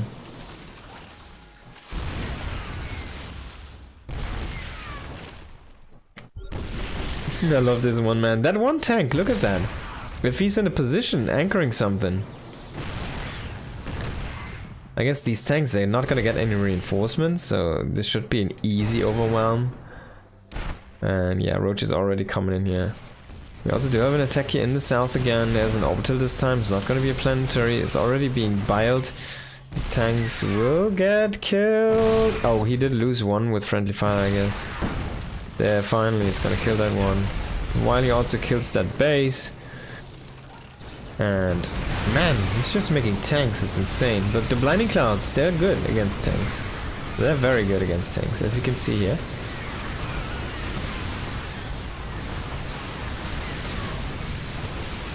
Vikings not doing their job. But the trading, he caught up in the trading. Kalazar now with more money lost than Lambo. Lambo is mining from more bases. GG, well played! What a turnaround, actually. Like, Kalazar was looking to be at the wheel of that game for most of the time. And then Lambo just turns it around. It's like, alright, there you go. This is exactly the moment where I will snowball and everything falls apart. Your card house is gone. My vacuum cleaner is gonna pick up the rest, the pieces. And yeah, that's exactly what he does. So Kalazar, even though he played a very nice game, just wasn't able to win. And that's a crucial skill to have. In the top right, we've got Lambo. In the bottom center, it is Kalazar.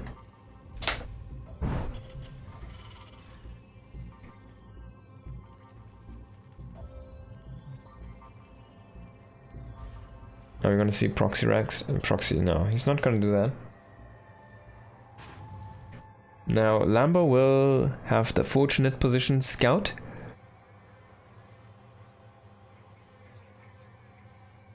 His first Overlord goes of course into the center position because he spawned top right. And Kalazar being there is gonna be an easy scout here for Lambo. Again, a 3-player map, why do you know where to scout your Overlord? Well, it's very simple. You spawn yourself and you have one of the other spawn locations natural does face into your direction. So you'll just send the Overlord there because you're gonna get a faster scout. And that's all. But it's a rule of thumb. Of course, you can purposefully send the Overlord into the other direction. Doesn't really make much sense though, because you're gonna run through open field here. Very difficult to hide. You kind of need to hide very far away. So yeah, if you go here, there's a ledge you can come from. You can go over here, look at that, and then you can just kind of stay over there. Or you can try to go down here into that air area, but there's not much free space down there. The air blocker, of course, in place. Now this is interesting.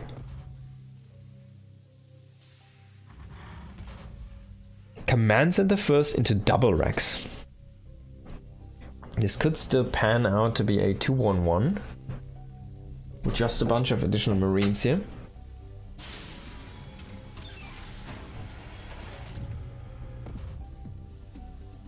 Yeah, it could be a 2-1-1. Let's see. He's not throwing down additional barracks, so I'm kind of thinking, yeah, that's gonna be what it is. We will make that add-on first. So he makes the add-ons first, reactor and tech lab. Yeah, there's one Marine. And there's the Overlord, by the way. Look at that position, and this is the natural. Exactly. And look how messy this approach is here. If he wants to go down there, he has to come all the way around. It's gonna take so much time. And that's why we always see this scouting pattern from the Zerg. Now there's a Roach Warren, huh? Huh? Lambo. Okay.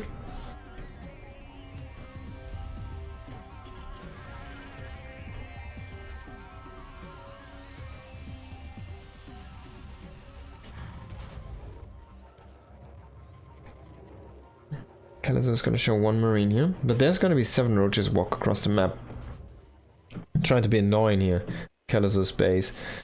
Factory was very delayed, and he throws down a fast third CC with this. So it's gonna be a 2 barracks stim, super fast third build, which is kind of unique. I have to give it to him.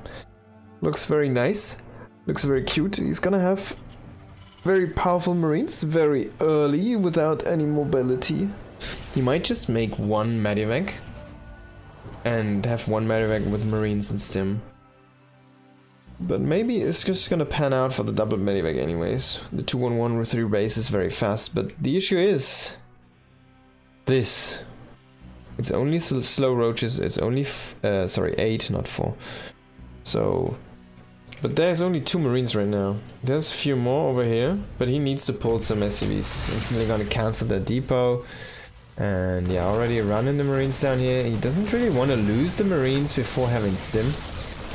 Overall, this amount with the SCVs is gonna be unbreakable. So he will have enough firepower to definitely defend this. But look at what Lambo's getting. He got 7 workers. Gets an eighth one. There's one more Ravager. Dying here on the right side. He gets a marine as well. Oh, he fell off the frickin' cliff. Oh my god, we missed him. Damn, he fell down into the frickin' abyss. Ah, I kind of wish I would have stuck with that guy. His carcass falling off the cliff into... Like, he fell down on that planet. He's somewhere down here. He's getting vaporized right now in that frickin' heat. Getting cooked. Trying to descend on the planet. Uncontrolled descension. The Lambo is not making anything with this. He has no layer. He has no additional tech. He has no evo. He has no economy. And that attack, while it seemed like a good idea with that SV count being reduced by 8, in the end, not really that powerful.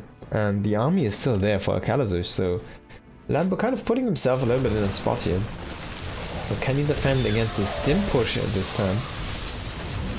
We'll force this back for now. Diego decides to pick up and run for now, and he will go into combat shields in +1. Of course, he doesn't really need to commit anything. He still has a lot going on for himself. I mean, he has the starport already ready and set up, he has barracks coming in, he has +1 coming in, he has combat shields just completing, he has the second engineering bay on the way, he has the armory on the way, he has the third base already saturating. So man, yeah, there could be a lot of different things going even better here for Karazor. So this is again looking very nice in that early mid-game portion of the game. Karazor just looks so ahead.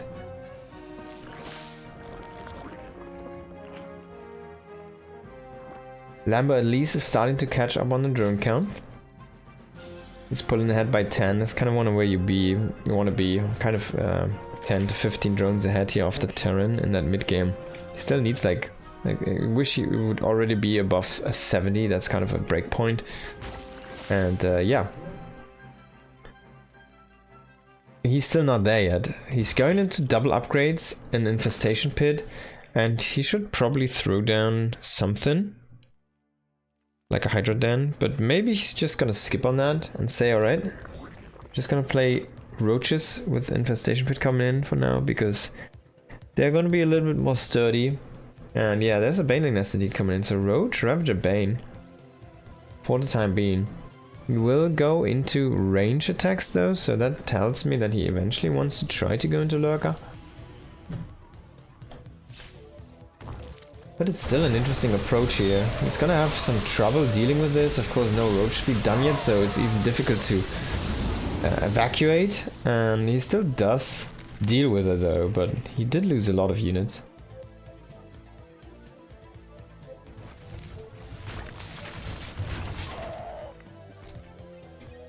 On the other side, Karazor already going into his +2. He's starting some Liberator production. He doesn't really have terribly a lot of medevacs. 6 though is a fine number.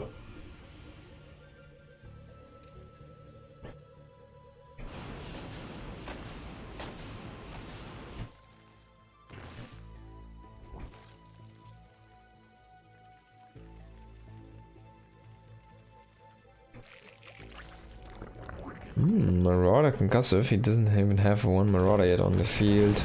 Oh, he has two. Excuse me. He's starting up that Marauder production, getting into 4th base, getting into his additional 3 barracks. Again, this game is looking so solid for Diego. He has 2 active groups around the map right now. He has 1 group at home defending. He's up 25 army supply. No, 15 army supply. It's still good though. And yeah, he's up in upgrades. Not right now, but his upgrades are faster in the 2nd tier as well. And he's dropping into the main, but I guess Lambo is already there. Queen's now trying to defend this 4th base location, but man, the slow Bane's waddling in. There's no room to... Oh my god, he dropped in a Marauder on top of the Banes. Oh god, he kills all of the Banes but 1. That was like 1 Marauder for 9 Banes. That's insane. There's Command Center lifting over. He's gonna grab that base here in the center position. It's a little bit forward, I want to say, so let's see how he's gonna defend that one. He definitely needs to stretch himself a little bit more thin. Oh, there's more Marines that fit into Medivacs here in the top. And Lambert didn't anticipate this. Oh, you could click down the hatchery. He will fight the army for now, but more and more units coming in. He's gonna click down the hatchery, but he needs to lose a few units before he can pick up. So why do you say he waits so long? Why doesn't he pick up and leave the rest in? You know? It's very simple. You have, let's say, you have 20 Marines and you have 4 Marines standing and shooting. Who's gonna kill more, the 20 Marines or the 4 Marines? Well, of course the 20, yeah, but so why would you ever, you know, say something like that? It's very easy, because if he picks up the 60 Marines already into that, he leaves the rest there, so the rest trades way worse. So to maximize his trading efficiency, he just leaves when he knows is less than 16 Marines. And they've already traded their maximum value, and then he can still pick up most of them and get out.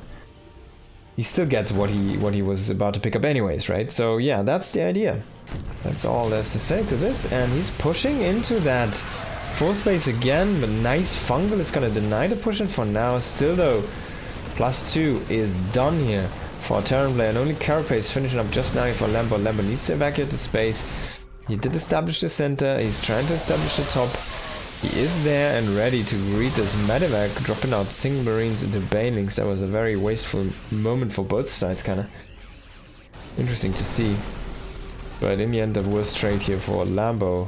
Though the tempo is gone, he did decimate the tempo there from Calazo, so Lambo just needs to defend the center. Some nice Blinding Clouds Ultralists coming in, they're still lacking.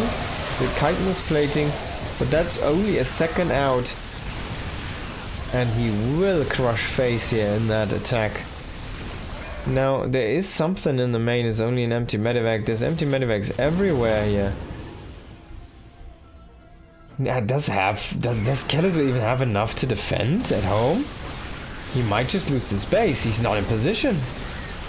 There's a couple more Banes coming in here, yeah. Base is gone. Oh, what a fungal there at the end. And this just doesn't look like a big enough army to kill this base if you just bring a few links to defend against this. Of course, +2 is really showing it this time. Against only +1 links. The Ultralisks are a little bit too fat to disengage, or are they? They're trying their damnedest to run away. And Calazo is trying so hard to chase those, but it's just impossible to catch these beasts.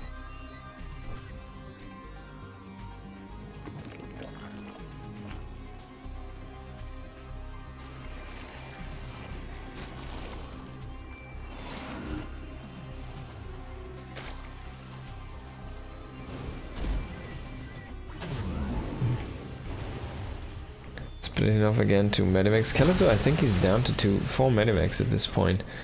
He's still making Liberators, but he should be making Medivacs. His army's just not looking as hot. Of course, he did lose the 4th base, and I said it's exposed. There's no There's no rally into that. And no Ghost TVZ, well, of course not, because he's just getting there. That's how far behind he is after being reset there on the 4th base. And Lambo's looking like he's cruising, he's making more and more bases, just posturing with the counterattack, not even, it's like a backstab, it's not even a big attack that's waiting. It's just setting up a few banelings with that to make it even more painful there. And Kalazor is trying to find anything here right now. So he's setting up a few things to do at once, or to deal at once for Lambo.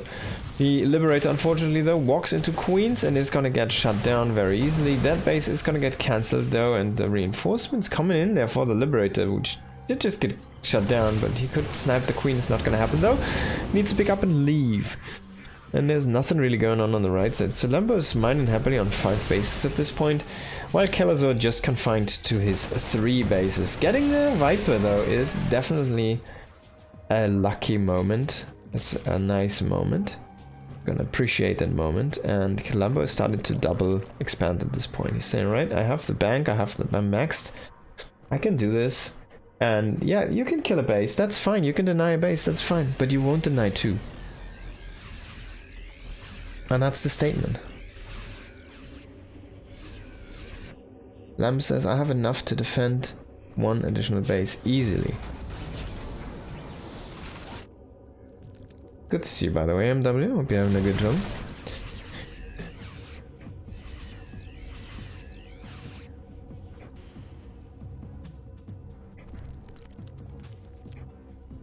Now, Kalazor is still lacking Cloakia on those ghosts. So if it comes down to a full-on engage, he can't really run. He also is lacking the Medivacs, so he's working with 6 here right now on this army, which is fine. Oh my god! Wah! Wah! Wah!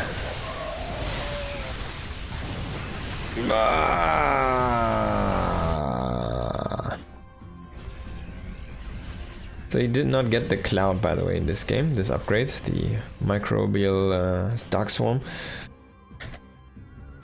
Microbial shroud. You like the explanation? Yeah, thank you very much.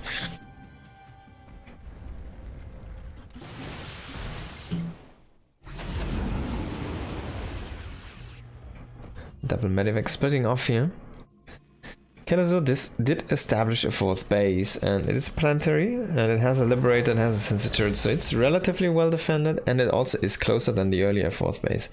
It does not lie in a push position though, so it's not in a natural kind of reinforcement point here for Kalazor, and he's trying to get damage in with his double drop, but he saw the Infestor, and the Infestor saw the drop, and Kalazor knows that the Infestor knows that the drop is there, so Lambo knows that Kalazor knows, because he also was microing against this, so everybody knows what's going on. So everybody just says, chill, we're gonna just do a standoff, and they're just chilling now. The tank's being added in here, but honestly, I don't really like the tank. I guess, yeah, he's actually making tanks. I don't like the tanks too much, I want to say. It's an ultralist composition. I feel like tanks is not a unit you're trying to amass at this stage. It does have that. Of course, tanks are going to be nice against the Infestors, I guess. And there will be some kind of siege in to try and zone. And, but yeah, they're going to be okay against Banes and Lynx. But look at that, in the end, not really. They're not the unit you're looking for. You're looking for Ghost Liberators. Maybe a few Widow Mines with that. But yeah, GG, well played. So Lambo is gonna take that serious in what a fashion here. And that did work out well for him. A couple of macro games, quite hard fought though.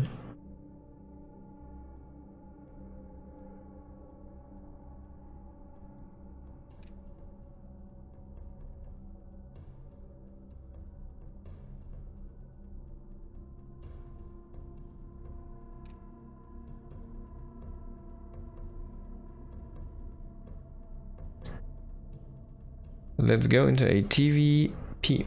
Next, when Terran isn't endlessly micro in the infantry, the game looks so easy. Yeah, it's insane how much value you can produce by correct controlling of your army with Terran. It's a very powerful tool.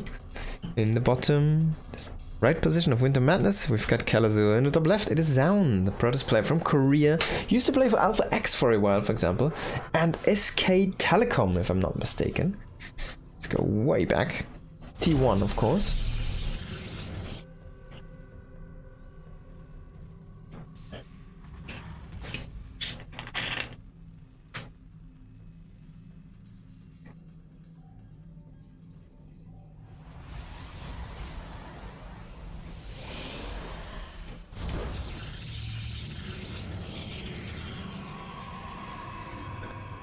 There's the pylon, there's the gate. What else could it be? But honestly, we're kind of looking, holding our breath for what the first set of units is gonna be here from Zaun. I feel like he has been a little bit more defensive recently, so I wouldn't even mind seeing a sentry first. Go full on scouting, but he's playing Kallazo, so I guess you want to get that adept. Could go into Stalker and just play this super defensively. An adept would enable basically a lot of scouting potential and a good defense on top of that. But an adept is a little bit risky if it goes to a early Cyclone, for example, or something like that. So let's wait and see. It's gonna be a Marine, so the gas is gonna get dumped into a faster factory or a additional add-on.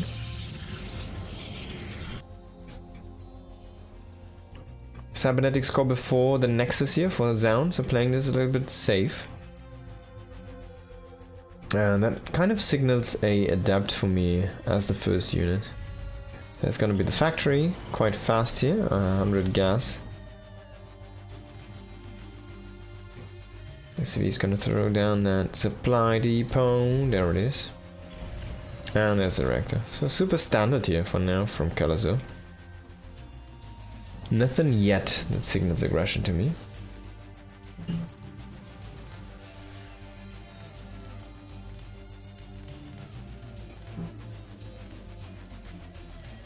Even 2 adepts here and chrono boosting.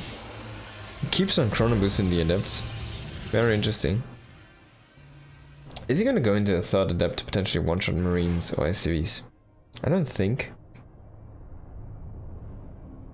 I don't think you do.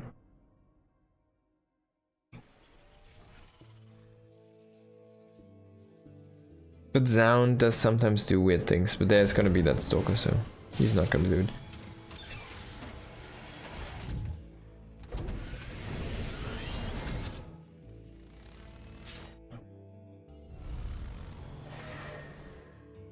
He will see the one Hellion.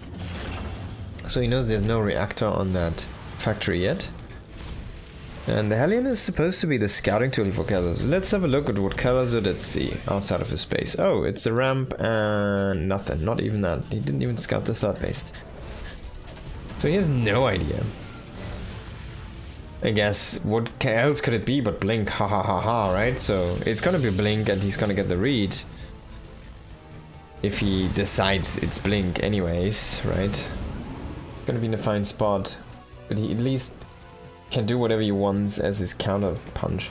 He's gonna go into Banshees with speed. Okay. Okay, I can see this work. Speed definitely is the better upgrade in this position. It's funny to say, why would you say so, blah blah blah. Protoss can make shield batteries. That's point number 1. Protoss can make observers, point number 2. You can't deal with observers with the Banshees because they cannot shoot them. And Protoss is going Robo anyways after Blink, so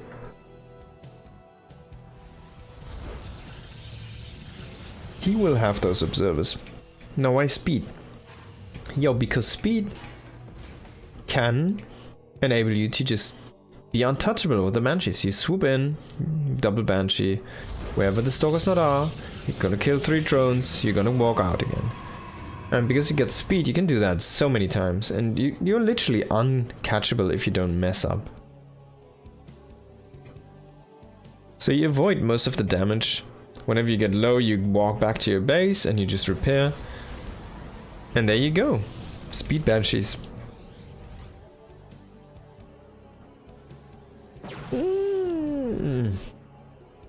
Of course, Zaun didn't see that speed yet. I think it's just done now. You might have seen the tail end there of that very last engage.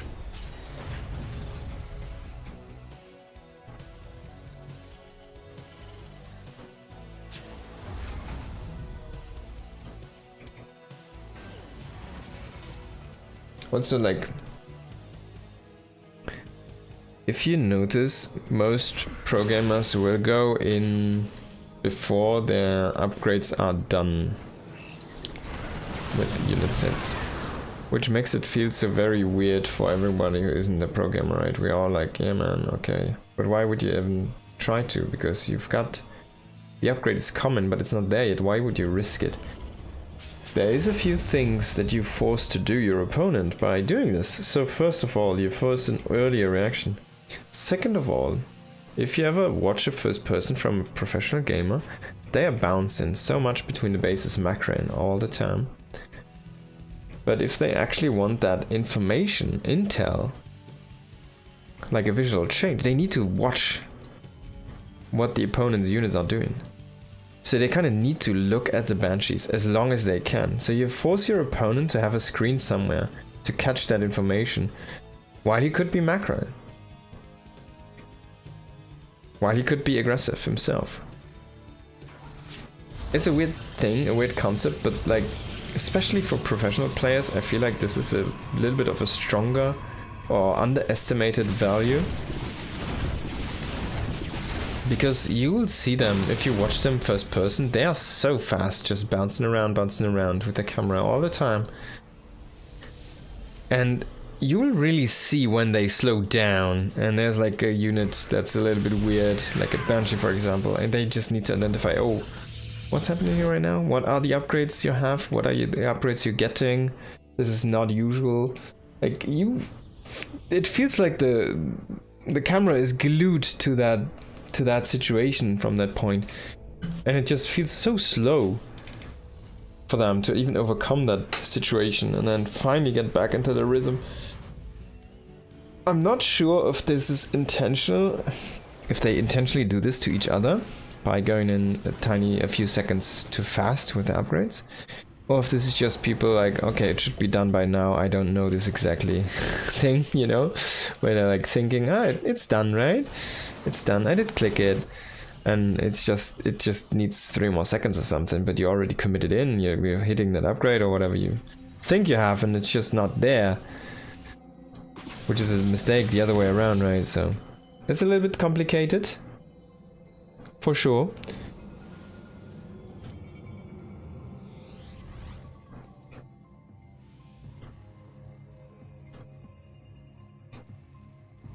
Hallucinated Phoenix coming in here. Upgrades are very slow in this game though. Only 1-1 finishing up here for Kalazor and Zaun, going into 2-1 at this point. So Zaun might be up at some point. He should be chrono boosting these. Yeah.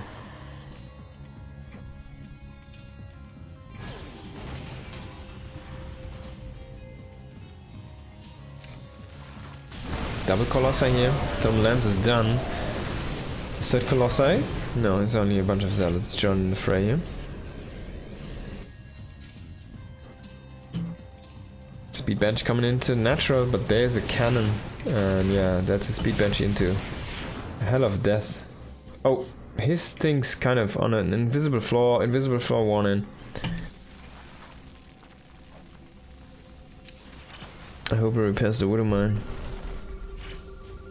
I think it's key to success. Clem always repairs his Widow Mines.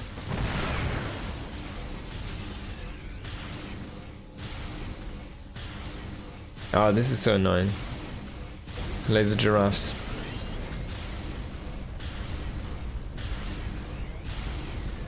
Everybody has played this situation 1,000 times before. It's even in the campaign.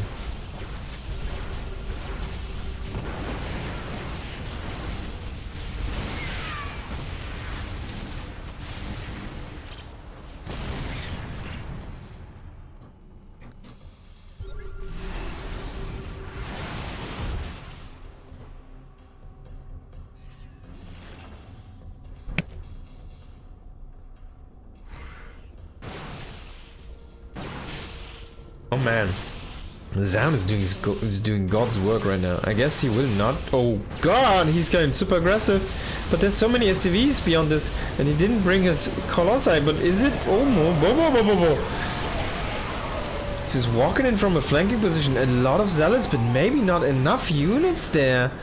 Maybe he threw himself a little bit into a meat grinder there from Kelazor's army, who is at ghost count number 4, I want to say at this point.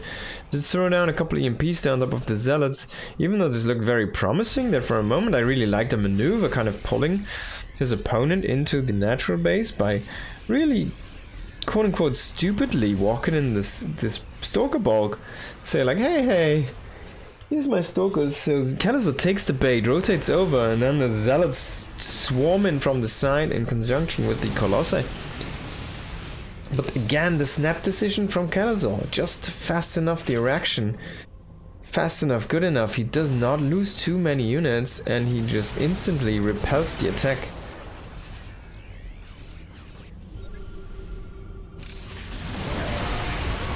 Let's see how this fight is gonna go. Charge lots are ready to charge in. But they're kind of coming in at the Congo line. The Colossi have been killed, so all of the sweet AoE is gone. And the Bioforce even gets a couple of force fields against the Zealots here. Zaun is saying like, hey man, you take that energy, I don't need it anymore. I need 3 more Nexi, that's what I need right now. I need money, I need 20 more probes. I need 99 army supply. That's exactly what I need, the rest needs to be workers. And then I need 20 gateways. But is he getting there? Can he get there? I mean, the map definitely has enough money to do this kind of style. There's still, like, he has so many bases and there's still 4 bases left for the taking, so there's still a lot of room to do this. He's trying to kill the planetary.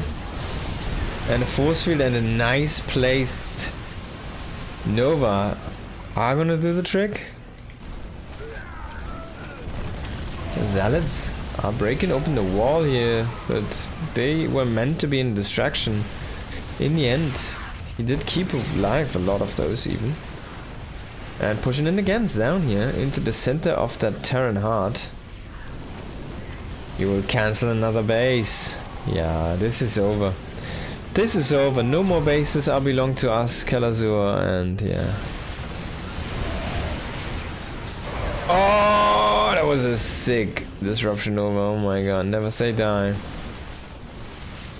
51 SCVs have been killed. GG, well played. Zaun is gonna take the first one. GG, well played.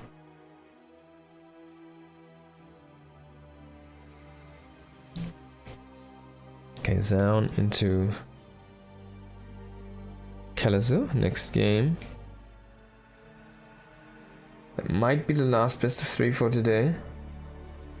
I need to prepare some food later and need to go to see the doctor with my son. He needs to get a vaccine today, so got some family stuff needs to be taken care of. No, Zaun did win the first map. Not gonna mess up the score now. Let's hop into the second map here of this best of 3. In the top right we have Kelazor, who's looking strong so far, but he just cannot win a game. And in the top left, sorry, in the bottom left, excuse me, we have got a Blue Protoss player, Zaun, hitting some miraculous Novas there at the very tail end of that last game, but looking all around quite solid, very powerful. No mediocre wash.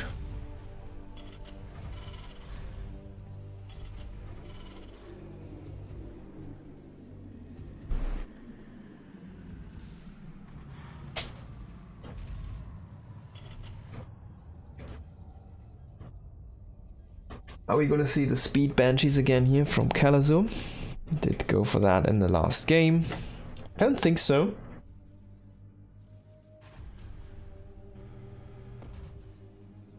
There's a probe coming in for that scout.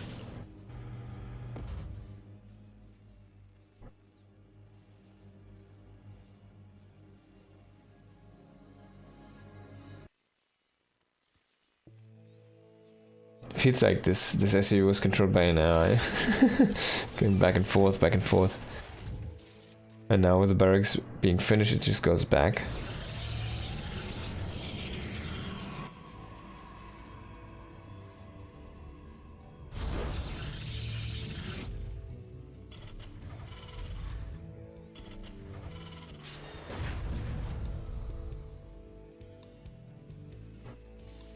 One base factory for now. So quite the aggressive build from Calazo. Stalker on the way this time. So no, he sees of course it's one base, so he does decide no. Adapt allowed. A reactor on the way here. There's gonna be the natural base of course coming in. It's just a faster factory. So you can have a faster starport. Let's see if he actually does it. Or if he just makes an add-on or something. He's gonna make a Hellion. And he will throw down the fast starport. So we could see a drop, for example. Oh, what? I don't think you need to place the depot now. You want to place the starport. Oh, he goes into double reaper. So there's the starport. There goes the starport. So he goes into double reaper. He sees that Stalker. And the Stalker you can kill with 3 reapers easily. He doesn't have them yet though. And there's gonna be more units coming across the map here for Zaun, or should I say one more unit.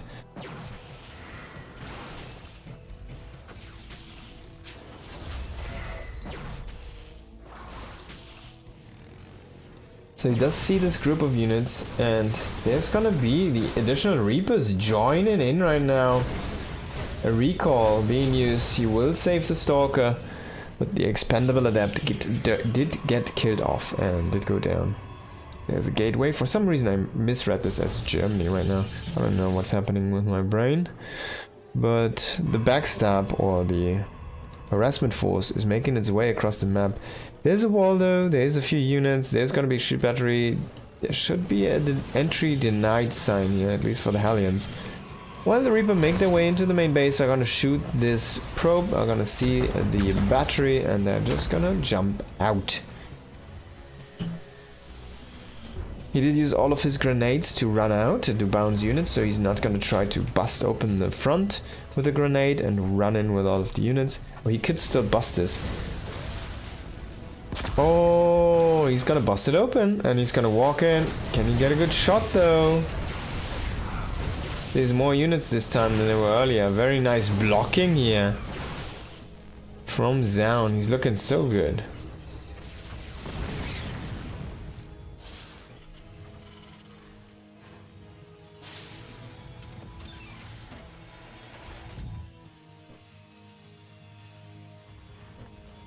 Again, the Speed Banshee coming in here. This time though, tanks.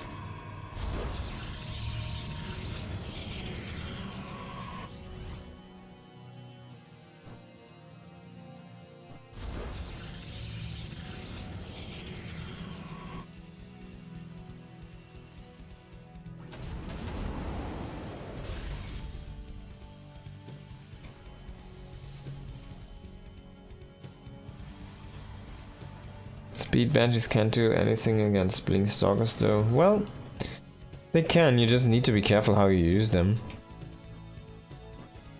They can't directly fight them that much though. The Banshee should have more range than the Stalker by the way, so if they range 6, oh they have the same range. But I think they can still fire at them while the Stalker can't shoot back, or like 1-to-1 they can fight if they fight on these ledges. Oh yeah, if you have a situation like this, Speed Banshees don't do anything against Stalkers, that's right. Now he snipes the tank, he snipes that one Banshee, that would have been a nice assisting unit in this fight, with the speed as well being so microable. He does still have the Banshee across the map, 0 kills, it's gonna run into double Stalker, double Observer, tag team there. I wonder who deals more damage, the Observers or the Stalkers. And yeah, things are looking grim for our Terran player. 18 SCVs, 19. And the Banshee killed 1.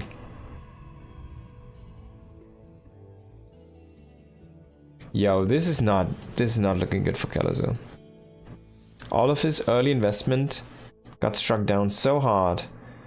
And then he loses 19 SCVs on top of that.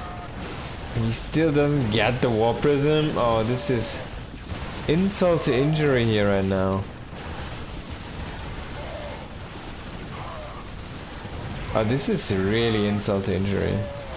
And yeah, Zaun looking poised to take this game. He's gonna do a Warpin. He's gonna cancel that as he sees the 3 Marines trying to push up there from the ramp. A Banshee comes back. It could potentially clean all of these units, but no, a little bit overconfident. GG well played. And Zaun does take the series.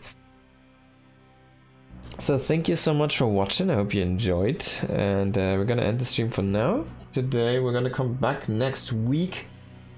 Monday, Tuesday, or I guess Sunday, Monday. Everybody not Asia located. Stay tuned for that, and yeah, had some fun time. Gonna come back next week. Gonna have more StarCraft then. Until that point, check out the YouTube. Gonna get Davis videos there. Anything you missed is gonna be on that one. So see you again. Peace. Thanks for watching. And thank you again, MW, for tuning in. Hope you had a good one. Hope you have a good evening. Bye bye.